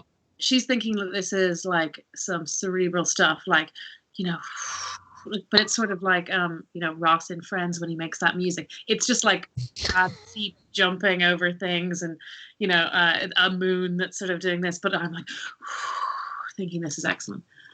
It's like a mobile for children. Yeah. Slowing down, and they're like, sheep. Run by an Stuff. egotistical maniac. Yeah. Yeah. Yeah, you do that. We'll do all the kind of the hit points and rolling up anyone who needs to do that during our break. We will be back in about 15 minutes. This is the lo-fi episode of Homebrew. It's like as we crest second lockdown in Dublin, just a nice relaxing evening with friends is what we're offering here. So chill, grab yourself a drink. We'll be back in about 15 minutes. I have a couple of announcements before we go. Sorry. Just sit down. Just get back there. Get back here. Back in that seat. The first one is you might notice we do have a coffee account. If you're enjoying the show so far, if you're enjoying this sort of particular vibe of entertainment, are we a funny D&D show or are we a D&D show that's sometimes funny? Who knows? We've been described as both. As long as it's one of them. A comedy show that plays D&D or a D&D show that's sometimes funny. We have a coffee account. We are coffee.com/homebrewquest. But what we do with that is we donate anyone who buys us coffee. We give that straight to Maasai. Maasai are the movement of asylum seekers in Ireland. And their goal, as my teacher might say, is to end direct provision. So if you want to support them by supporting us, we'll kind of look after the rest. It's just a nice way to kind of send some coins this way. We do this for free. It's sort of a hobby for us. It's exactly a hobby for us. We all have full-time jobs and stuff, but we do enjoy doing it, and we weren't comfortable taking in money for something that we're just kind of doing because entertainment. It's a model of soundness, basically. If you like us, we'll use that for good. We'll be real heroes in the world. The other one is other quick announcement. GaelCon is coming up, Irish Gaming Convention. It's all online. It's all virtual. So even if you're not in Ireland, there might be a way for you to get involved. And I am running an RPG game inspired by Irish mythology on the Monday of GaelCon. There's also some other stuff that Homebrew are doing, which we will announce very shortly, I'm sure. But if you want to play with me as your DM, you can go into GaelCon. I think tickets will go on sale. I don't know if it's free or kind of a nominal amount just to help run the convention itself. But I'll be running a game called The Hunted. You play a band of warriors hunted by a mysterious hound. So that will be at the very end of October, immediately after our giveaway stream, actually, just the week after. So look forward to that. Hopefully we'll see you there. I'm sure tables might fill up fast. There's limited spots, but there'll be other DMs running this game as well. So if you want to get involved, we'll be there having a good time. Till then, we'll be back in 15 minutes. See you then. See you soon. Don't forget to subscribe if you haven't. I'm watching you. Oh yeah, do those. Subscribe. Tell your friends. It's a podcast. Lisa needs braces. It's a podcast.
Hello, and welcome back to part 2 of Homebrew. We're going to pick up pretty much exactly where we left off, which is the party taking a short rest in a relaxing courtyard in the Healing Baths of Draíocht, where in the air you can hear glorious birdsong. In the distance you can see a city burning. It's good living the high life here in Hibernia. If you're enjoying the show so far, please do hit the subscribe and like and all those kind of things. And if you've already done that, you're like, Ben, I've done that. Then why don't you hit the share button? Tell your friends about it. If they're like, want a lo-fi chill time this weekend, send them towards this episode. The VODs go up as soon as we stop streaming. So they're here straight away, baby. Who am I? What has happened to me? I don't know. Someone's introduced Ben to both lo-fi and ending sentences with baby, and someone needs to be punished. The baby bit, I'm never going to stop doing. It's so good. Anyway. The first part's a phase. The second one is who I am now. That hurts, and it's fair. You all decide that the time is right, that it feels good. You all... Sorry. I shouldn't railroad you. Anything you want to talk about? Anything you want to do? I thought you were working your way into another spoken word song there. Yeah. That's right. Yeah. Knees weak, palms are sweaty. Yeah. Oh, I might ask Huck, as we're getting no, we're not asleep. Anyway, No, we're just taking like He chillax just for an hour. takes a nap. yeah. As we discovered, I don't know the difference between short and long rest. Huck, just as we go in here, obviously, whatever you need, I'm going to be very helpful. What is it that should we be prepared? Like last time, you sort of suddenly had these ears. Like, do we want more ears, less ears? If we see more ears, do we do something? Do you want to what's your desired effect here? I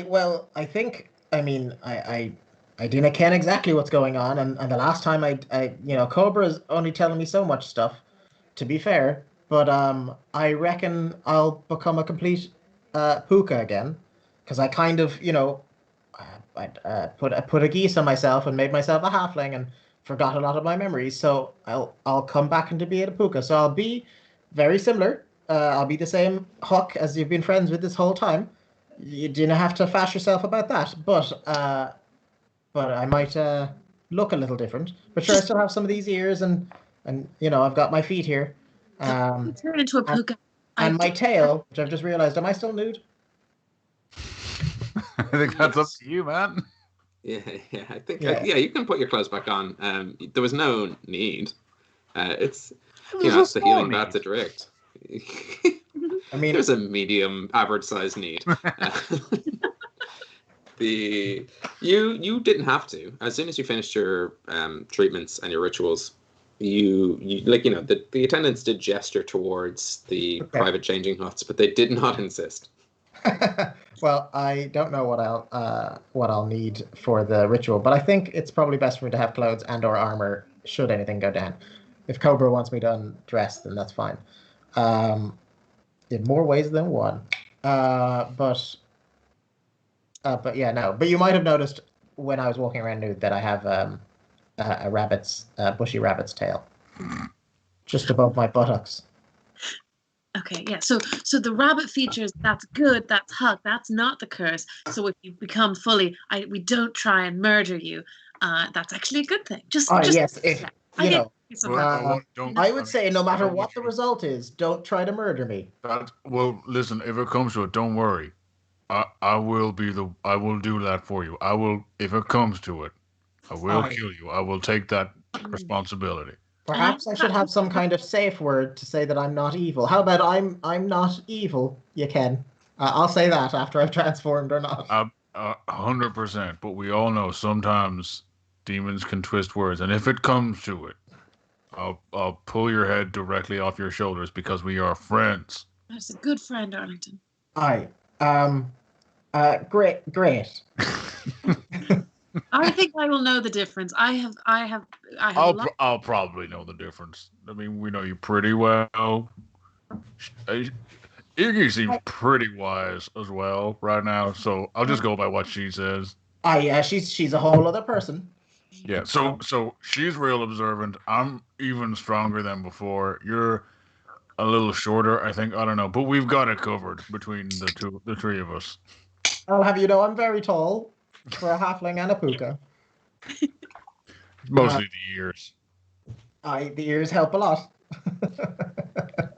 You always have to count ears. Ears count towards height. Everyone knows that. We do this thing. We pull the We ghost should out go of and your blood. see. We should get it done. I've been trying to get this geese off of me for a long time. Well, since we got to Draíocht. Yeah. So I mean, days. It's yeah, been days.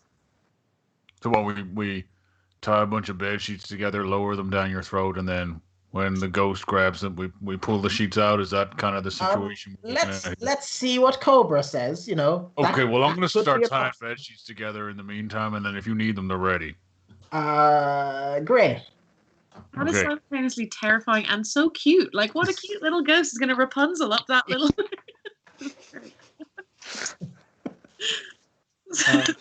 I'm now more worried than I was before. That Arlington might just kill me.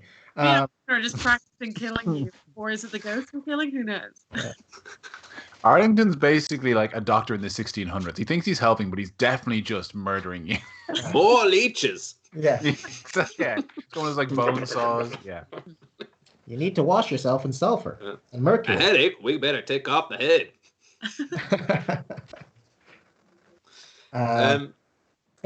Yeah. You step in.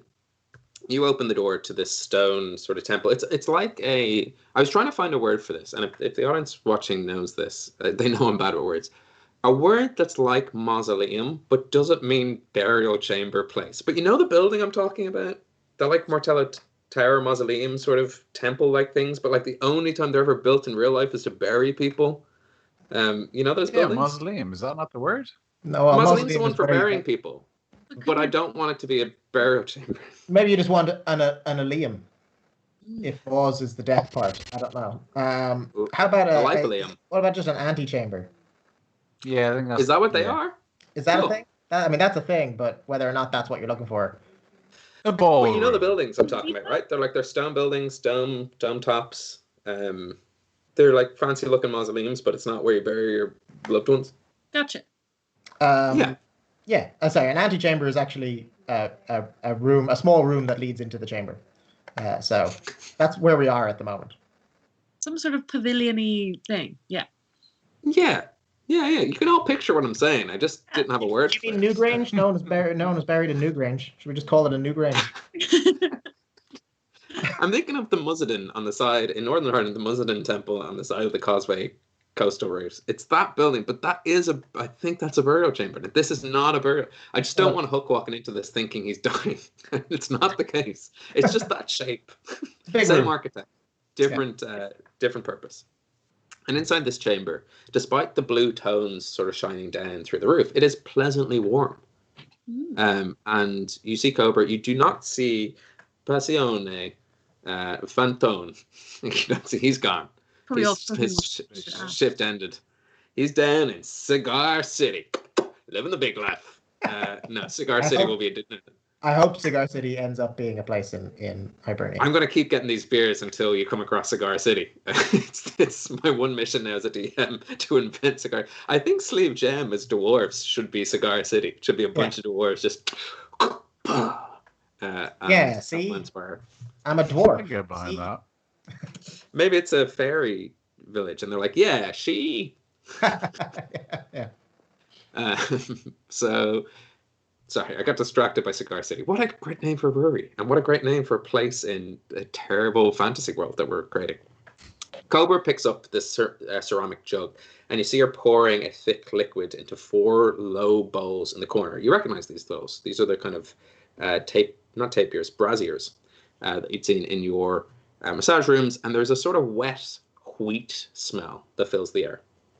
Okay. And she comes up to you, Hook, if you wouldn't mind just lighting these, and she hands you a very thin taper. And she goes, I don't have a, like a... Oh, fire is grand. I can do that. Mm-hmm. Can there be too much fire for the braziers? Is it a problem? If you just light the taper here and then just dip it in, that would be plenty. Oh, Arlington can- is visibly tense. Can I prestidigitate a small amount of fire? You can, can't you? Like a candle. That's the point of prestidigitation. Is it's turning like stopping candles and I think presumably lighting them. It's like basic conjurer's tricks. It's either that or thaumaturgy, but they're both cantrips, so I'll let you get away with one and or the other to light. Well, I think thaumaturgy lets you light, and But I think it can light candles. I think prestidigitation can Cool. light. they're kind of, they're cantrips. We're cool. So you could do all four if you wanted. Yeah, so I'll just be like, bam. Nice. And all four of these braziers light up, and again, they're all different colors. There's a kind of calming purple, a sort of forest green, a golden shine, which I guess is flame colored, and a white, a very calming white candle. Hook, if you wouldn't mind just taking your place there on the stone table, you will have to disrobe. Maybe if you could wrap yourself in this woven leaf sheet. And she takes out a sheet of leaf, which is very hard not to say, a sheaf of wheat there. A sheet of leaf. Grant. I just put my clothes back on. I'll disrobe. No problem. And, no modesty. Just be like, yeah, you wrap up. You're wearing rip-off Phoenix. Yeah. I put the clothes on pretty loosely. You disrobe. With the loosening of your tie, it all comes off. It's all attached to the tie. It's a load-bearing tie. Woo. That's freeing. Nothing like coming home from a long day's work at the Fian office and just letting that tie down. Gets home from work, he's completely naked. And if Huck's been doing anything, it's been, having a tie this whole time and convincing you all that he's a businessman doing a hard day's work. His character. Yeah. I presume you're carrying a briefcase and a tie and a small hat. Right? Oh, yeah. I forgot. I'm just in from Cigar City, my love.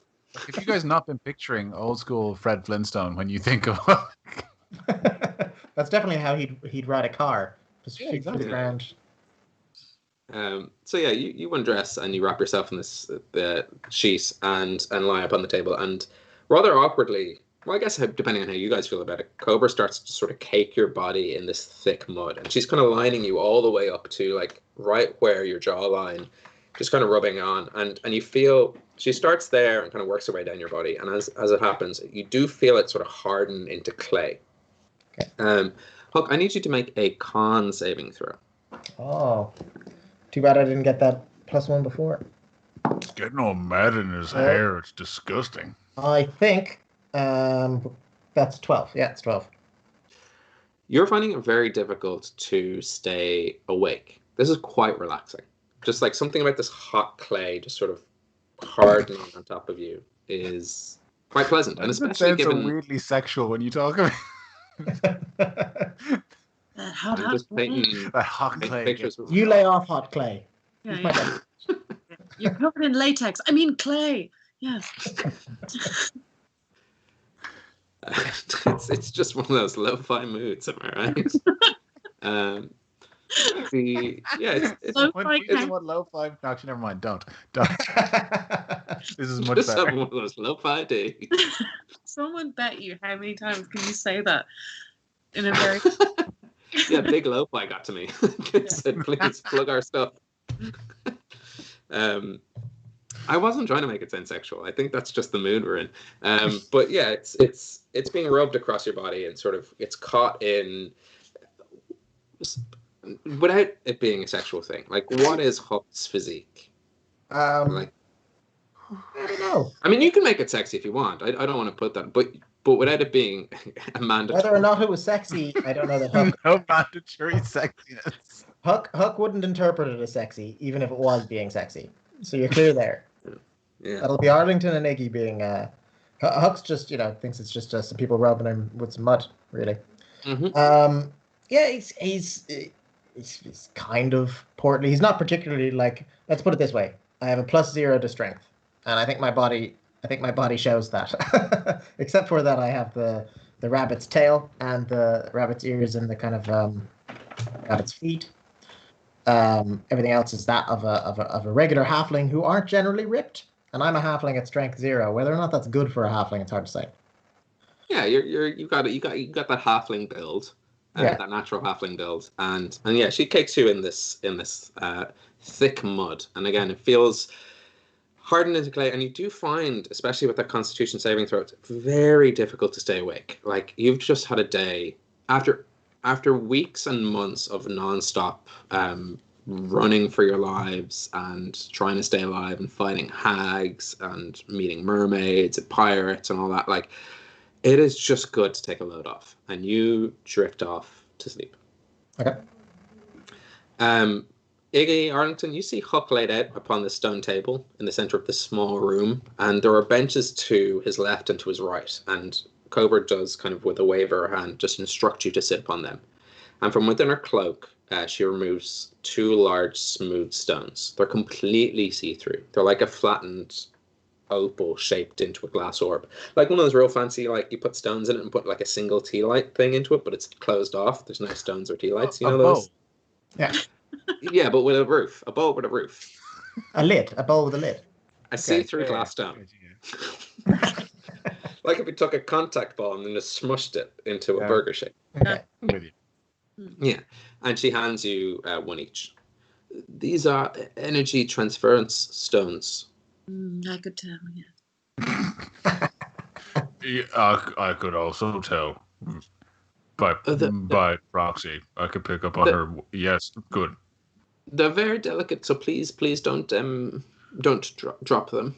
I'm more afraid of crushing it in my hands, but I will not. Don't do that either. And she sort of moves to the top. Oh, no, it's okay. I got it. No, it's all right. Make it a sleight of hand. Oh gosh. Dex check. Ooh, that's great. It's fine. 21. Yeah, you're fine. How are you good at sleight of hand? I'm a stealthy boy. I'm a dexterous fellow because my AC depends on it. I'm just picturing Arlington now as like a full trench coat wearing contact glass ball, hang out by the Central Bank of Ireland. Kind of, I can do all the tricks. He's like David Bowie in Labyrinth. Yeah, long hair. The most sexual of all characters. Mazes. She moves to the top of the table. Where am I? Yes. For this, Huck will need your support. Everything has a cost, and I need you both. What is an attribute? And she turns to you, Iggy. What is an attribute you feel you share with Huck at the table? Something, a similarity, a trait, an outlook on life. Where do you find your deepest connection with this man? I would say I think that we both have a very knowledgeable and intelligent optimism. I want you to roll a d6. Was I supposed to give one of our traits? No. Okay. No. That's what the d6 is for. Cool. D6, you say. 5. Good. Your wisdom. So I want you to make a wisdom saving throw. Okay. Oh, that's a natural 1. You feel as you smug Iggy's been as well. Yeah. I probably barely listened to her, and you just weren't listening at all. That's so good. As you hold this stone and you concentrate on your shared wisdom with Huck, it's hard to concentrate on it. Actually, it's hard to even take in what. It's really difficult to listen to what Cobra's saying. She's kind of yammering on about something, and you feel this stone just fill with a sort of light blue energy, and your wisdom, your attribute, you take a -1 to your wisdom. Okay. As the stone takes that away from you. Okay. So smart. What's happening? Did I help? Yes, you've helped a lot actually. Huck might need that wisdom on his journey. Why is she German? When we shot this documentary, bounty hunting turned out to be a very dangerous occupation. My name is Cobra Versog. Well, enjoy it, Hug. I'm sure I don't need it. Will that wake me up? No, you are just in this deep, peaceful, like caked sleep. It's like you're wearing like a gravity blanket made of hot clay. I think Desperate Dan did stuff like this, where he'd like cake himself in mud. He might have. Yeah. See, I feel That's like that's all how my Huck sees inspiration. himself. He sees himself as Desperate Dan with his big fucking jaw and eating cow pies and shit. Oh yeah, yeah. I mean, like a short Desperate Dan. And you, the taller one, is there something that you not share with Huck, but something he needs, something you have, is a trait maybe that you have and you feel like Huck is lacking? Are we going specifically with like stats here, or can we do like personality? No, that's what the D6 is for. So you can do whatever you can role play this however you want, and then we're gonna roll a D6, and I'm gonna make it make sense. Cool. So I need to go for something he's missing rather than finding something that we share in common. Yes, yeah, something that you feel you have and Huck lacks.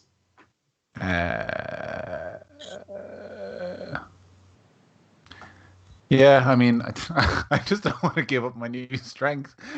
No, it's not about your stat. It's just how does Arlington feel about Huck? Because we're gonna roll a D6. Okay. It could be any stat. Like You wouldn't give me your strength. No, it's mine. I paid for that. I had a good one for something we bond over, but this makes more sense. Shit. Okay. All right. Yeah, okay. I think he turns out he's a prince. Royalty sometimes needs to be ruthless. He's a bit soft. I'm gonna give him some of my kind of, what's the opposite of restraint? Meanness? Abandon. So you're saying Huck has showed a certain level of restraint in the past? Well, I just think he needs to be a little bit more ruthless. He's a walking nuclear bomb, and he walks around like a kitty cat. He could be a god. Roll a D6. 6. Which is either very good or very bad. No, that's good. It's charisma. Yes, I guess Huck could rule the world. Be seen as a sort of leader or a god or a king among men. And as I need you to make a charisma saving throw. Oh no. That's a 4 minus 1 is a 3. You did better than Lucy. I did. As you focus on this this see-through orb, you feel part of you kind of pull into it, and you can. Are you currently Arlington or Grud? Actually, this is Grud, I think. Yeah. I'm going to a rat. That they went. A little bit of Grud's saliva starts building up, brow furrows a little bit. Any sort of manners that Arlington has been trying to put on your form, you feel your shoulders slouch down as you take a -1 to charisma, as this kind of purple energy fills this glass orb. And as soon as this happens, Cobra starts to chant in a deep guttural tone. And as her words wrap around you, you start to hear a rhythmic beat building. You see her clutching a small kipeen, a little tipper, and she has a drum strapped to the palm of her hand as she begins to kind of keep time with her chant and beat. And as the chanting builds, the stones you're holding begin to float upwards into the air, creating the shape of an inverted triangle. So each stone is a point, and Huck himself at the bottom in the middle. And this thick vapor fills the air, clouding your vision and clouding the sound of Cobra's voice as it all drifts to the back of your mind. And all three of you, as your vision clears, you find yourself standing in a large banquet hall. You see ornate statues of various fake creatures lining the wall. And at the very top, you see a statue of King Puck, Huck's father. Huck, you know this to be your family home. This is where you grew up. It is a glorious castle in the other world. However, instead of the usual setup of the banquet hall, where there's long tables and chairs and sort of a place for your parents to sit, and you've often peeked in because you were never invited to their parties, it's been turned into a courtroom. I've decided that the parties were called the sesh. They were sessions, yeah, and they threw mad sesh. Yeah, they were the grand seshes, you know. So I was always trying to get to the sesh. They were. You're not any good in the sesh, my son. If you can hold your pints and weave a tale, if you can pick up an instrument and join the trad, if you can get around in when those who owe you more than you can, then you'll be a man, my buck.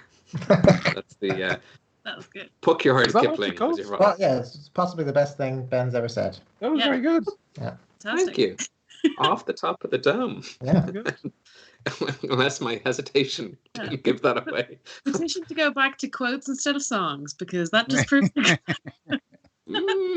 don't know. Taste in music.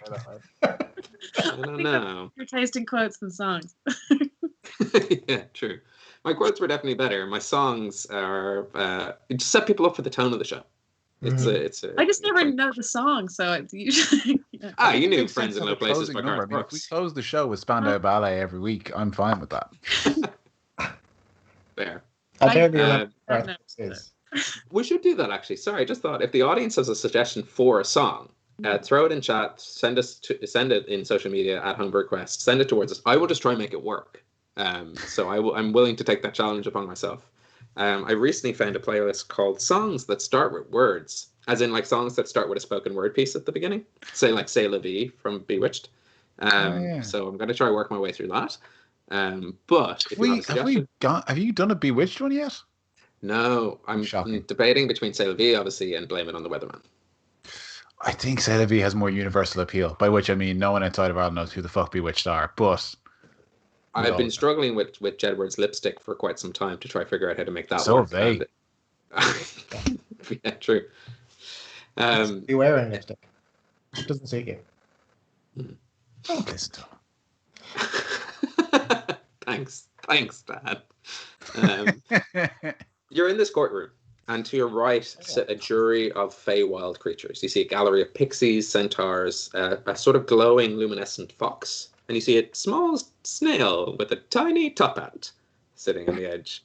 And you hear, as you're all kind of standing here, "All rise for the honourable judge, God of law, Ogma." And from the back of this chamber, only one of you recognize Ogma, actually. The god Ogma walks in. Is it me? Do I recognize that one? Make a religion check. Oh, Sorry, I say only one of you. No, Only one of you instantly recognizes you. By all means, make religion checks, Iggy and Hook, to see if you know anything about the god of law. Are we like present? Do we see each other as people in the scene, or are we like flies on the wall? No, you're all present. Safe to say that that's a fail for me. Get an 8. Cool. Was Ogma one of the gods that I met when I went? You did in the astral plane. Yeah. Yeah. Grand, yeah. Grand. Or the astral sea, I guess. Astral sea, though. I was like, it wasn't a plane. Plane wasn't quite right. Cool. So we're making an astral boat. Yeah, good. That'll work. The astral train. Choo-choo. Making its way around. Took a journey with that one. All aboard. Tickets, please. You're in the astral train. It was a veritable astrals, planes, trains, and automobiles. Oh, there you Yes. That would be a great name. I'm sure it exists on Deem's Guild. I will A planes, trains, and 100% automobiles. eventually be running a one. Actually, I have to run a one shot for people in work tomorrow, and now I've just decided I'm going to set it on the astral train. Yeah. That's so good. Yeah. Job done. Yeah.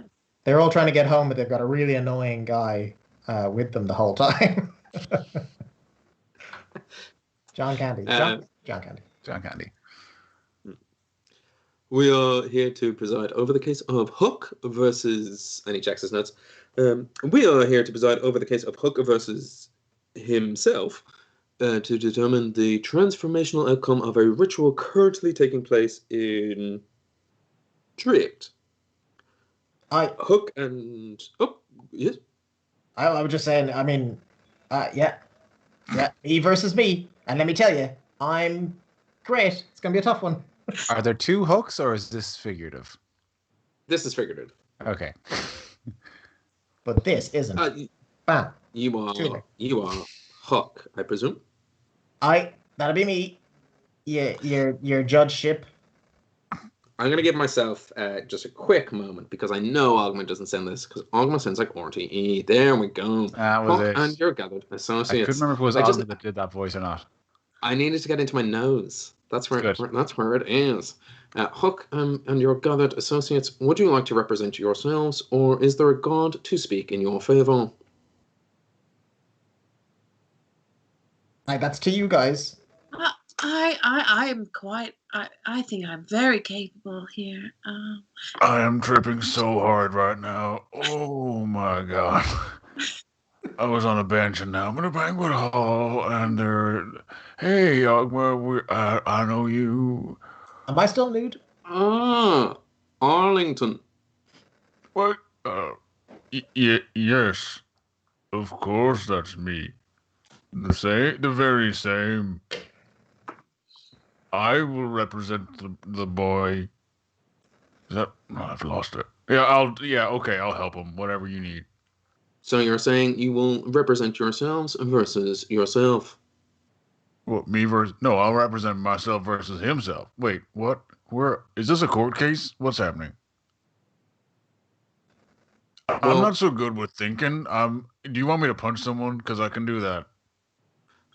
No, the only thing here that will be punched is my gavel against the table. Are they wearing anything in particular? Like I'm picturing, are they wearing like a Hibernian version of like Judge's kind of hairy like hair things, or are they wearing anything? Yeah, they wear wigs. Yeah, he's Ogma. I should have. I mean, I literally wrote him into the show, so why did I not remember who he is? Ogma was a orc. He's an orc. As in he's has orcish nature. He's huge, by the way. He is like this courtroom. As soon as he stepped in, the ceiling itself just sort of shot up to make room for him, and the building grew. You could feel the kind of stone walls go and grow for him. He's this sort of overbearing, humongous orc character, and he's a little bit of an underbite to his chin. I'm almost certain he was an orc, so I will correct myself. Yeah, one of them 100% was. I'm pretty sure it was Ogma. Yeah, because Manon McLear was a dwarf, and the Dagda was just a big man. He was just a big fella. Wasn't one of them a bugbear? Not one of the gods, I don't think. Okay. I think it was... No, Lou was a bugbear. Lou, Yeah, yes. that's what it was, yeah. Yes, my own notes. Brilliant. This is why you drink the low percent. Then, yeah. This wouldn't have happened if I'd moved on to some of these other pesky beers in front of me. So he's an orc with kind of pale greenish skin. He does have some... He doesn't look like a typical orc in that he doesn't look as orcish as you'd see. Like there's sort of an aspect of orc about them in the same way that like all the gods have an aspect of a race, but they're not fully that race. He is not wearing a sort of fancy courtroom wig. He just has a very thick and kind of furrowed brow. His clothes are that of just a simple grandfather collar white shirt. In fact, he's quite dressed down for a courtroom. Okay, is that something that I can prestidigitate, so that we suddenly all have little collars like that? I don't think you can We've been using prestidigitation in all shapes and means. I don't think you can this episode and this show. That's to clean things and stuff, right? Yeah, you can't really. Okay. Well, so then what I will do on my little slate, I'm just going to draw a little collar thing and just sort of hold it up under my in the hope that impresses him. You're wearing the like equivalent of a t-shirt. Yeah, I get you. So I'm going to be like the shirt tuxedo. Yes, I can also represent the boy, as you can see. Well, please take your seats at the top of the room. Okay. Your Ogma, we require 10 seconds just to confer amongst myself and my associate. Real quick, would that be administrable to the courtroom? A giant hourglass lands on Ogma's desk, and he just turns it over. Okay. I need you to punch me in the junk, like right now, like real quick. Just as hard as you can, just real quick. Sure. Do you want the elbow or the knee? Which Whatever hurts the most. It's got to be. I got to get real angry real quick. Okay. I'm just gonna. I'm gonna go. And right as Agma says, time. As soon as you punch me, I fly into a barbarian rage. Yes. I like to think the rage is how slow I was to do it is like helped get the rage going. I don't need it anymore. Change my mind. Your ineptitude is a punch enough. Oh goodness, that's fine. No, I really enjoy that. I love getting punched in the junk. Let's just go and sit down because I hate doing that, but I'd love to stay and get punched in the junk more. Arlington, make a perception check. Natural 20. Yeah. Second of You the evening. see, you're having a great evening. Well, no, You not see mine. behind you. You've got 2 crit successes and 1 crit fail. This is a very foamy beer. Can you guys see this? It's like all foam. Oh, wow. Yeah, it's like stout.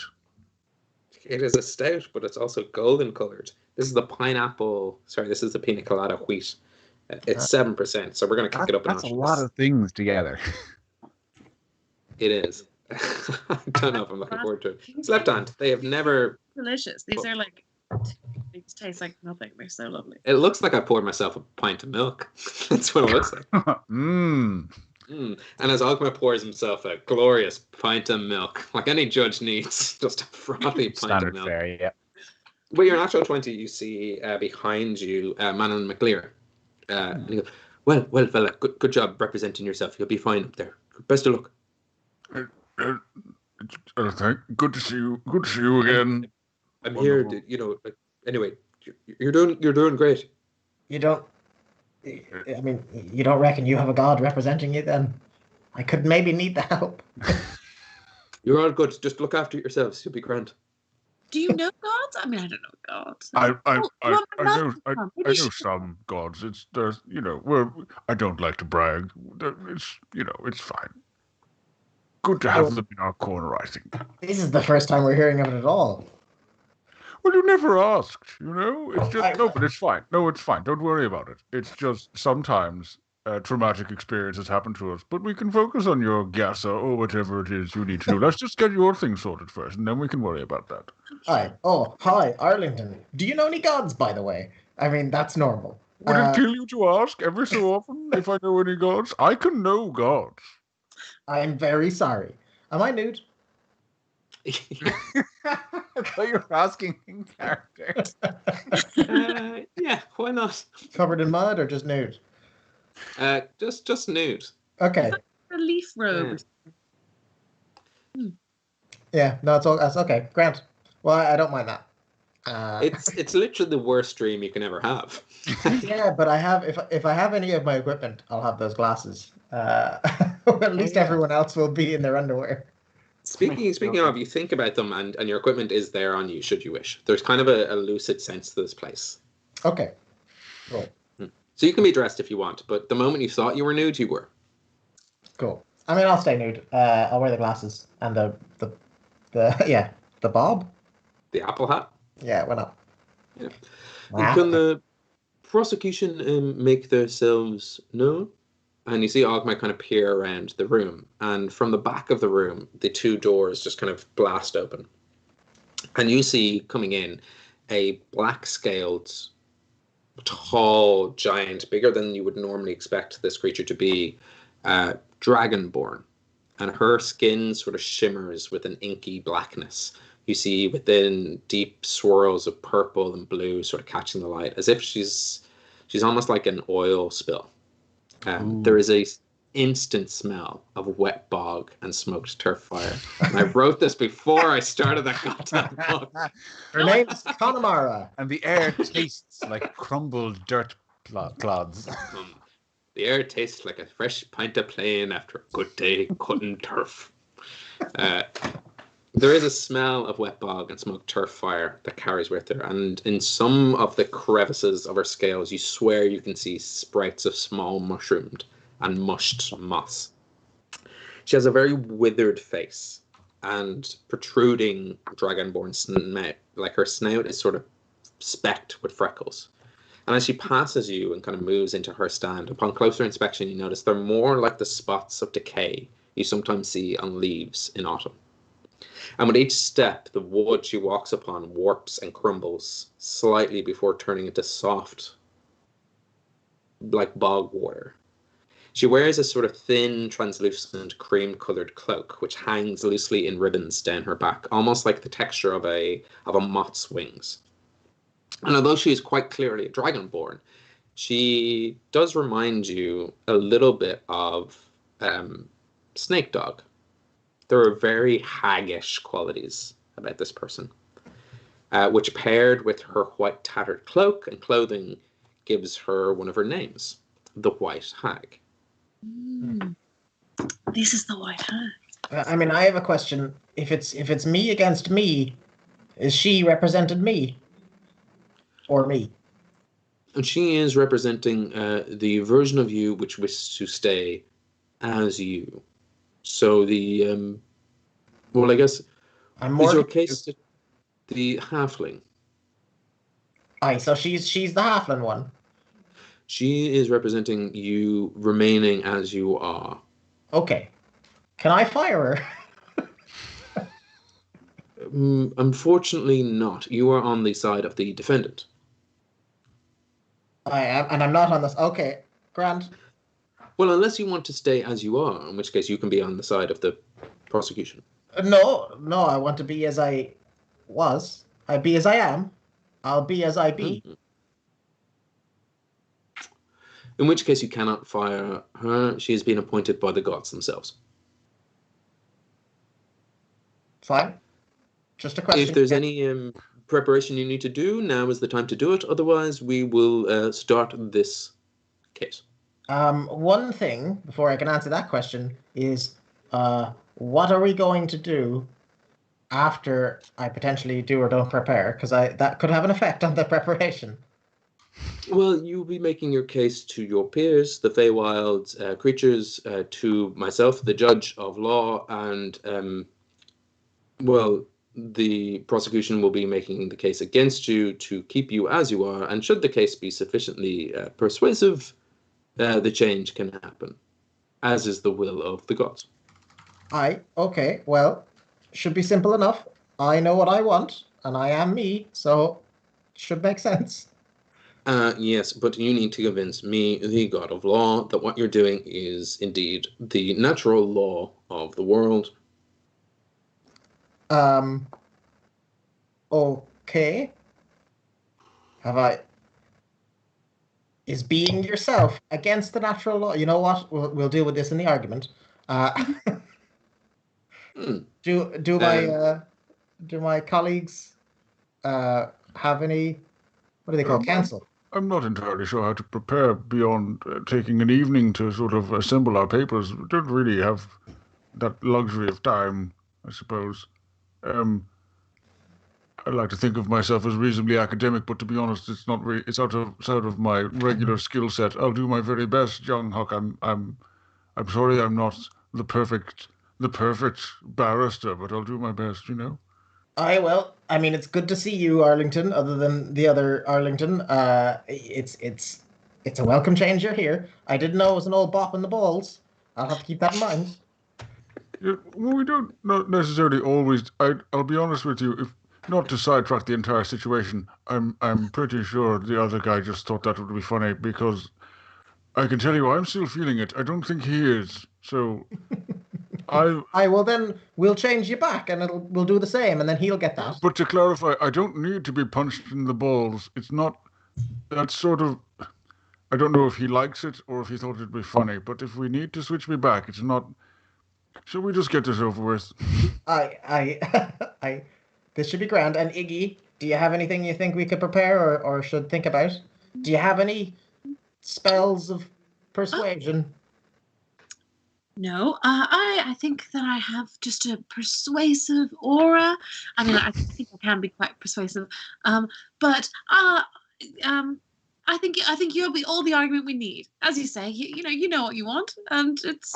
It seems. I mean, I'm not that worried. I would like to be who I am. It seems straight enough. I think we can persuade them just fine. Be grand. And if not, worst case, you just stay like this, and you're fine like this. You're lovely, so it's fine. Aye, well, aye. I should stress that worst case scenario, the ritual you're currently proceeding with in Draíocht fails, and any sort of materials or other sort of components you've used will be destroyed. Aye, The well, stakes have never been higher. that'll just be the mud and the No, cloth wrap. no, Honestly. a little bit more. Well, yes. The essence we contributed towards it will also be considerably evaporated. And Oh, I Wisdom. I had a wee nap. Did you guys contribute some essence? you know, let's not think about what will happen if we fail and focus on what will happen if we succeed. I open and shut case. That's what I think. I don't think Let's that go. really is relevant here, but I enjoy your enthusiasm. Yeah, I'm ready to go. Well, without further ado, let's proceed. So, I should make myself very clear. I am the god of law, in case you do not recognize me. I am here to make sure that lawful things happen on the plane of Hibernia and across the multiverse. So far, something rather unlawful has happened, in that a puka has done something that no puka has ever even achieved before or even conceived of, transform themselves into another race. With this in mind, I'll just join in. Yeah, Oh, you round of can mean applause. that was a good thing. Oh, sorry. Okay. yes, that is rather unnatural and rather unlawful. Impressive. Is it unlawful? Was there a law? Well, the natural law of things states that you should not be able to do that. Let's let Ogba finish the initial proclamation, and we'll poke holes in the ridiculous theory afterwards. Oh, sorry. I'm sorry, go ahead. Oh no! Oh, Please oh, finish no, what you- you were saying. Well, it's quite simple for me. The question for me today is, should I punish you for being unlawful and trap you in your current state, or reward you for returning to the law and allow the ritual currently happening down on Draíocht to continue? May we respond to the accusation? Absolutely. Opening statements, the defendants first. It seems that your initial confusion with this situation, or the objection you have, is that my defendant here, Prince Huck, broke the law, the natural law, by transforming himself from puka to halfling. Correct? That is correct. The ritual we've been privy to, the objective is to return him to his puka form. Correct? And that is correct. So we are attempting to right what you have deemed a breach of law, and you seem to be standing in the way of it. Could you explain to me why? And at that moment in time, you hear Calliot speak up for the first time and go, well, see, the thing is, boys, that when something dies, like Hook's puka form, you gotta let it decay.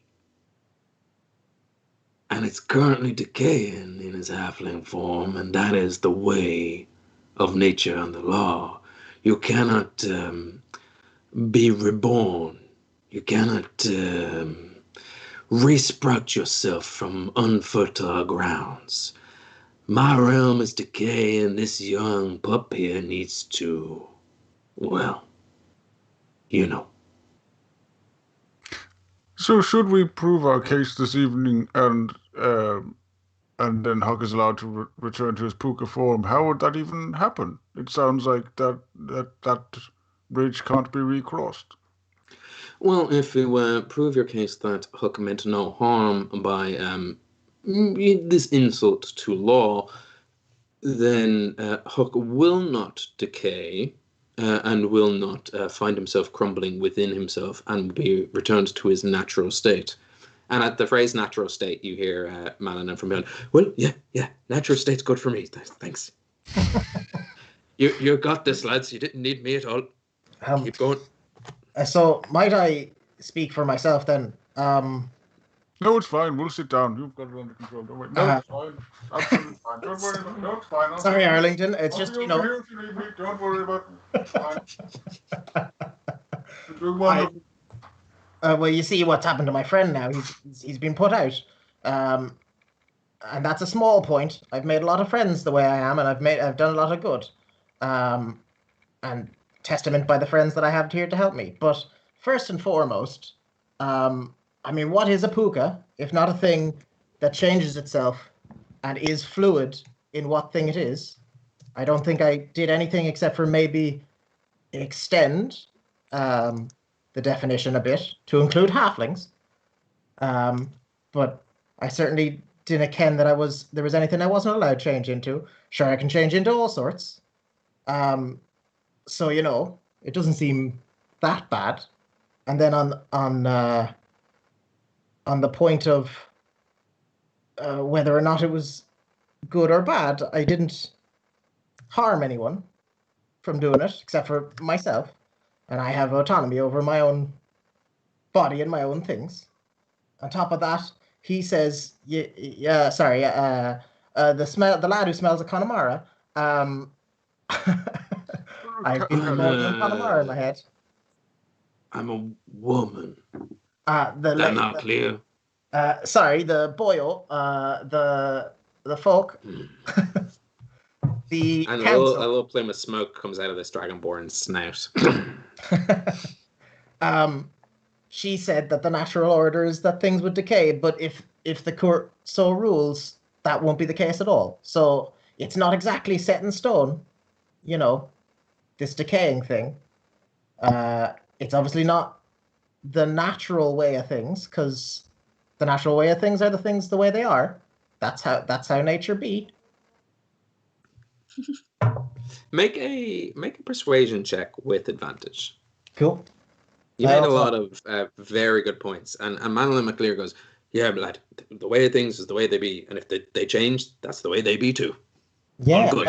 Solid defense. On top of that, my glasses, if I'm doing public speaking, any performance checks get advantage anyway. So like all my any public speaking, I have advantage of because they're all in underwear. The little snail in the top house is wearing delightful snail underwear. He was naked before, but now he's wearing underwear. Okay, so advantage on what was it? Persuasion? Persuasion, yeah. Cool. My persuasion is 8. So yeah, sorry, it's advantage on performance, but this is persuasion, so it's different. Okay. Good thing I have advantage. That was a 9, so we're looking at 17 at lowest. And that was a 6. So 17. 17 is a good opening statement. Yeah, that's decent. Yeah, that sets the level. You get the feeling that some of the Feywild creatures there, especially the centaurs, like pukas, do change a lot. And to be honest, I don't know the difference between them changing into donkeys and hares and halflings. So like, what's the big deal, lads? I mean, honestly, come on. People of the world. With our opening statements done, now for some witness testimonies. Draíocht, do you have any witnesses to call to the stand? And you go, well, I don't mind if these little piss pots go first. I think it's important for the defense to go after the attack, as it were. After you. Prosecution. I move that the prosecution goes first. I see we got ourselves a standoff. I can't defend against anything if I don't know what you're going to say. We missed the part of your counsel. You were speaking up. What did you have to say? What are the limitations? I'm sorry. Are you a wee miss, hairy boy? How dare you assume which no, that's quite all right. You're right. Well, I might just whisper to the guy, like, do we have a witness? Because I have a suggestion for a witness. We might be able to summon people here from wherever.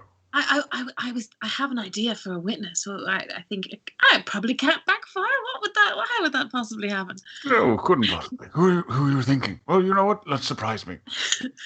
Could Ogma, could I call a witness? And obviously, this is a character that was played by Ash. But if it's not Ash, could it be one of the little pixies that was at the tree that would have witnessed our conversations with Ash? What was the mayor called again? Oh yeah, the mayor maybe. Evergreen? Evergreen. Was Yeah. he Evergreen? Yeah. You can either call Ted, in which case I will do my best Ted impression, or you can call Evergreen, in which case I will also equal chance I'll do a good Evergreen impression. I played one of them, but I don't remember either of them. Let's see Ash. Yeah, Ted. You summon Ted. Okay. Oh. Iggy. Hi, Ted. Hello. I hope you don't mind. You're just going to have. I'm just going to ask you a couple of questions, if that's okay. Yeah, of course. Yeah. Okay. So, if it pleases the court, Ooh, Ted. of course. Ted, do you know this man? Gesturing to hug. Iggy, are you courting me? Focus. That's a pretty solid Ted. Focus. Do I know this man? You know this man. Your Highness. And she gives a very deep bow. Yeah. And Prince do you remember when you met him recently and he came to you as a halfling? Yeah, that was yesterday or the day before or maybe today. Yes. And do you remember, did he recognize you? At first, no. And then I think he said he did, but I don't think I believed him. Yes. Why didn't he recognize you? Did you? Well, if I remember this correctly, and you can see Ted's getting a little bit of a headache. Huck put a curse on himself that made him forget himself, and then he turned himself into a halfling, which meant that he was no longer the king's son, Puka, prince, and he was now just a random person who's not our king's son prince, but is our king's son's prince, and he's not himself? Correct. Exactly. Excellent, Ted. But just to confirm, when we first... Objection. Objection? Objection. If he's not himself, who is he? Ogman's like, overruled. That's a good judge. Continue with your question. I just want you to confirm for us, Ted, that when we approached that tree, Huck did not know you or what you were referring to. That is correct. I would like the court to know that up until this point, he did not know that order and law had been disrespected in this way. And when he did discover, he made it his immediate goal to rectify this. And that is why we are here today. So he agrees with you, Ogma, that the law must be respected. And we must right this wrong, and we must return him to his original form. And and as soon as he discovered this, as my witness can say, this is what we are trying to do here. That was incredibly wise, Ignatius. I just wanted to see Ted. It's so nice. We've been plotting the end of the world with your mother. And then Ted just disappears out of existence. I was wondering the wisdom of calling forth someone who's potentially an enemy. Oh, yeah. Well, that's good. I wouldn't have thought that was a bad thing to do. I nearly called my mom, so... Mom, I'm in a lot of trouble. Can you just come bail me out? It's just a way of using magic to see your mother, isn't it? I just like when I get to see her. Mom, will you tell the god of law that my friend's totally legit? Come on. Can I add to that point now that Ted's gone? She said that I was royalty and royalty of the Fae and the prince and sure, what is the law of the land but the law of the land for the royalty that the royalty dictate? That is an incredibly convincing argument. Iggy, I want you to roll with advantage, given that you were the main sort of question asker, and Huck, you are helping with being like, I'm fucking royalty, man. Thank you for asking me to roll for that, because that is a 28. Nice. Nice. That like a one of the jury goes, oh, No, that was Trust the priest. You're swaying more and more of the jury with this line of questioning. And Calliot goes, I was going to cross-question the witness, but I guess they done bamfed. Well, you could have gone first. You snooze, you lose. That is the law of the land. Aye. And then the black man in the McLear wakes up. Oh, no, I fucking lost. Yeah, it's a new type of the game. You lose every time you go to sleep. Yeah. Which you currently are asleep. So, Yeah. The land, you get lost. I thought of that. I decided not to bring it up. Is there any other witnesses on behalf of the defendant? I believe we have most of your case in front of us now today. I can't think of anyone. They all serve the same purpose. I think you could call any witness you want to, Numi, and they'd say I have been who I am and should be who I am. I agree with that. Yeah, I think we're happy to stand with those with our case as it stands. Interesting, you should say that. Call any witness. I call to the stand, Miss Ignatius O'Flower. Flattered. Oh, is that Iggy? That is me. That's my father calls me that. You're on my side. Just remember, this is surely most irregular. I'm going to adjust my fake collar, which just means like hitting the slate. Like, okay, I woke up, still holding the slate. Wouldn't it be an element of bias? You can't have a witness who's she's working for me. I'm just looking out for your own case, but I mean, she's in my favor. This should be grand. But don't you think that's a conflict of interests? Yes, I can absolutely stand cross-examination. There's no way I can fuck this up. I think it is within the right of this goddess to call whoever they wish, and Iggy seems like a good witness of character for you, given that, yes, indeed, she is defending you as the counsel, but also you are in defense of yourself, the halfling, and in which case Iggy might know you, the halfling, better than you, the puka. Aye, sure. I could see that. I put it to you. So I'm afraid sustained. Is me the puka that different from me the halfling? Sure, it's just a body. Well, that in there is the entire point of today's procedures. Have you ever heard of this? See, there's this halfling. He's called Theseus. And he has this boat. And he replaces a bit of the boat every once in a while. And, it's the same boat. It's his boat. And then after a while, he's replaced all of the bits of the boat. But it's still his boat. You can. And if it's still his boat, but all of the bits have changed, then... Look, it's the ocean. Yes, I understand. Then the body doesn't really matter. A tear is coming down my eyes. Like, that's so true. It's an old halfling Theseus. He was a friend of Euclid. I'm afraid on stealing. Is your degree really coming? You're like, this is what I'm training for. It's as well to have done a degree in philosophy and classical studies, isn't it? So that one day you'd be role-playing your own soul. I've argued for personal identity for so long. Sorry.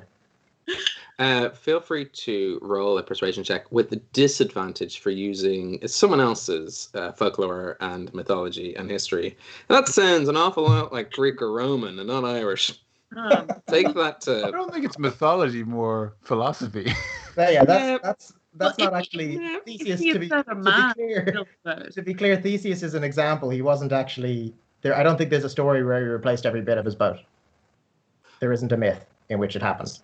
So we were saying it's not true, in which case, sustained, we will question. The veracity of the story doesn't matter. The moral of the story matters.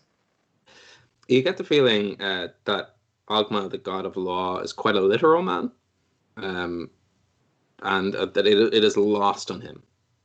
This idea that something could be make-believe true. But it's the argument.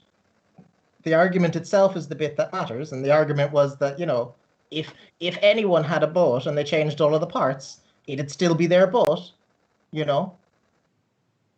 In which case, in property law, the deed of the boat would go to the owner. Aye, so they'd have the boat. So even if I change my body, I still own my body. You make a compelling point.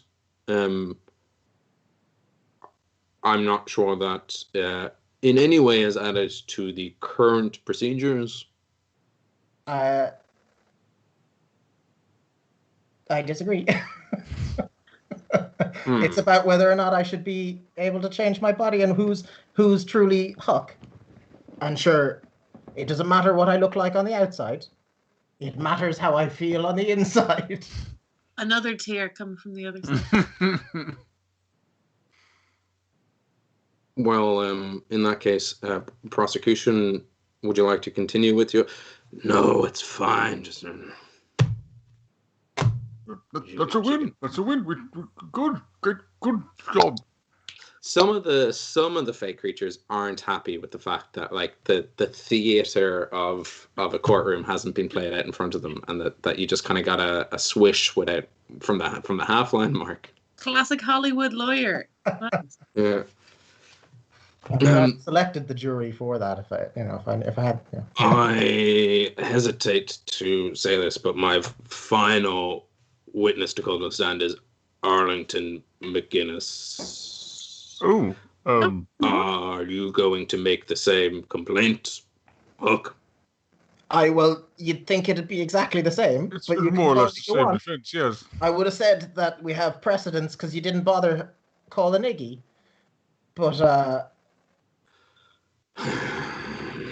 and a lot of smoke and turf, and she sinks a little into the courtroom as she just decays the table in front of her. Oh, she is fuming. Like on a fresh Saturday morning when the boats are coming in. My goodness. It smells like a delicious whiskey. Like fresh picked mussels in a bog. Wonderful and horrific at the same time. In which case I call my final witness, Huck Flynnsire. I mean, you understand the defense of the...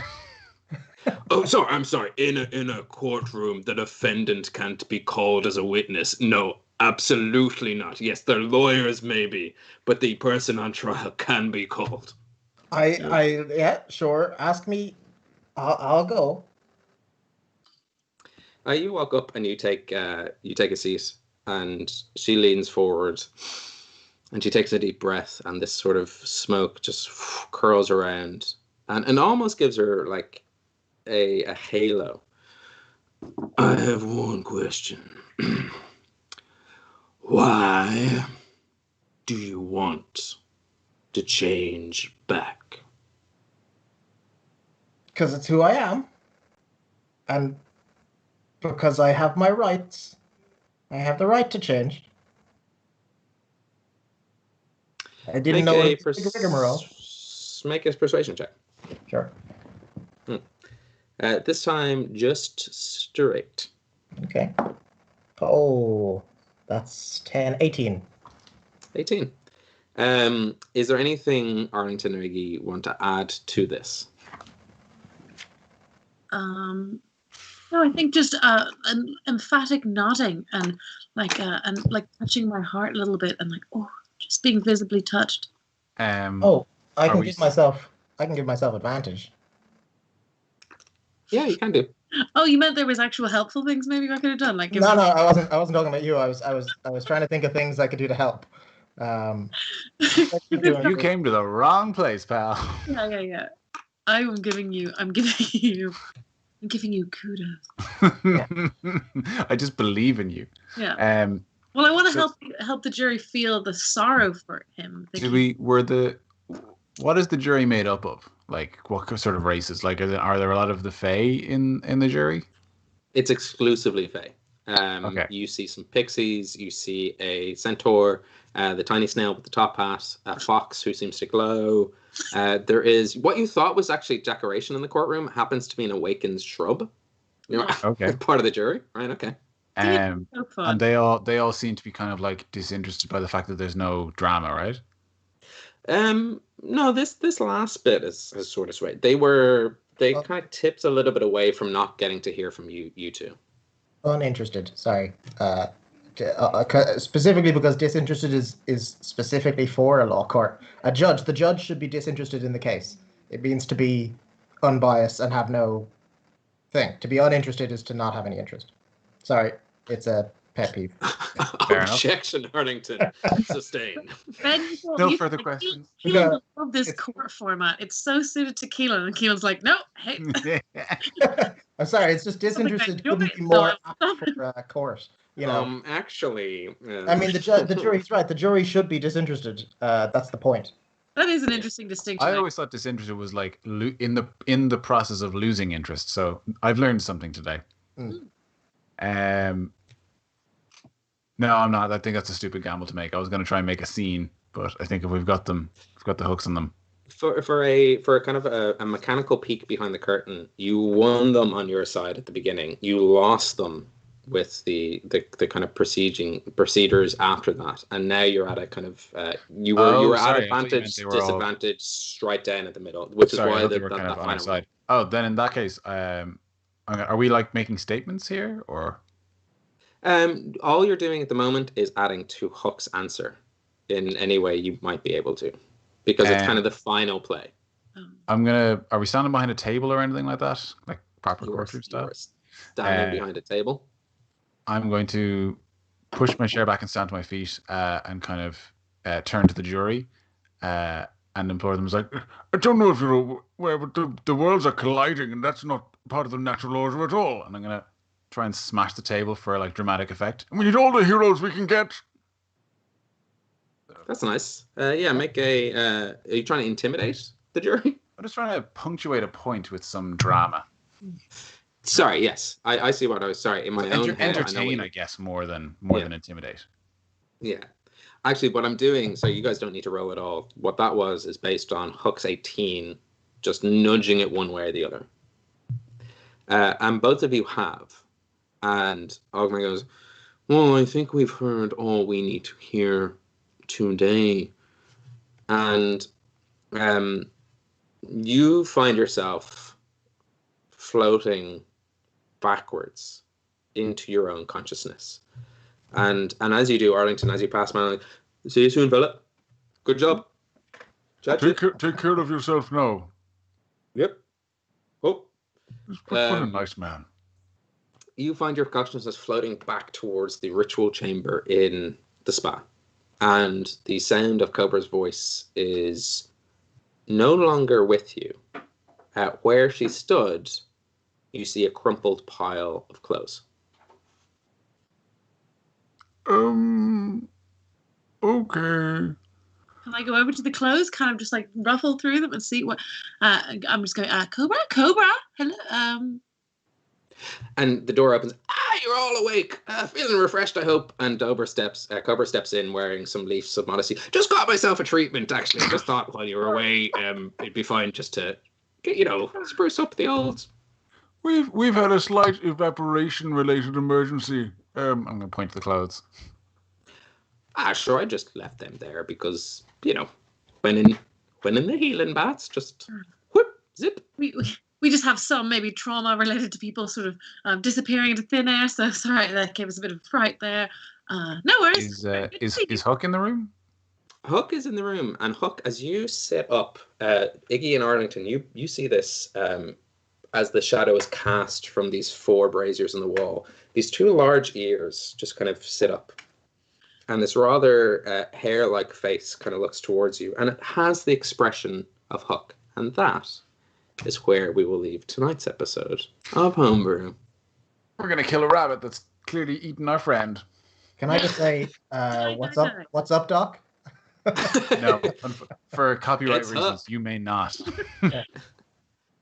As transformation successful, Aftermath of transformation, unconclusive. We don't know whether you've gotten those sweet ability points back. We will find out next time on Homebrew, which will be in 2 weeks' time. So we will be back in 2 weeks. It won't bring me down an entire modifier, but I kind of like the idea of having -2 to charisma. That would be so debilitating, and I would lean into it very hard. If you're watching live, please do share this episode. Talk about it on social media with your friends. If you're watching on demand, there should be a subscribe button over Wes's face, somewhere in that corner, somewhere in the bottom right corner. Yeah, in that direction. I've just realized actually that does bring me down to -2. So subscribe to find out more. Yeah, subscribe to find out if they gained an attribute and lost an attribute. They give it and take it away in the game of Dungeons & Dragons. Do share the podcast with people who haven't necessarily started the show. It's a good place to jump in, and then you can kind of jump onto the video, the multi-format version. Do all the bits. You know the bits. You know how to help shows. Click every button you can see within range. A huge thank you to our tech team. Oh, sorry. Yeah. No, if Gav was here, he would get the Love Island reference. That is, do bits, but do the bits. Gav knows Love Island, so he's trash like me. That'd be a good name for a Love Island podcast, actually. Just trash like me. Yeah, very. I thought you were going to say do the bits. I feel like that's pretty patent. We will be back in 2 weeks' time. A huge thank you to our tech team, Paul and Angus, for keeping the stream up and running during remote, doing all that kind of stuff. Episode. Yeah, he's in a very hot room. We literally saw our tech guy. It's like 28 degrees Celsius there, which is madness. We'll be back in 2 weeks' time. In GaleCon is in about 5 weeks' time, and we'll be doing a bunch of stuff there. It's online, so you should be able to get involved no matter where you are in the world, depending on your time zones. Hopefully see you there. Until then, look after yourselves. Be sound to one another. Good night, and joy be with you all. Always wait silently. God, there's a lot of hands. Yeah. We've got no handsy. Been practicing my hands. Just keep going. Oh, this doesn't make little. Just until we get the note that we're out. Just He's definitely just leaving us hanging.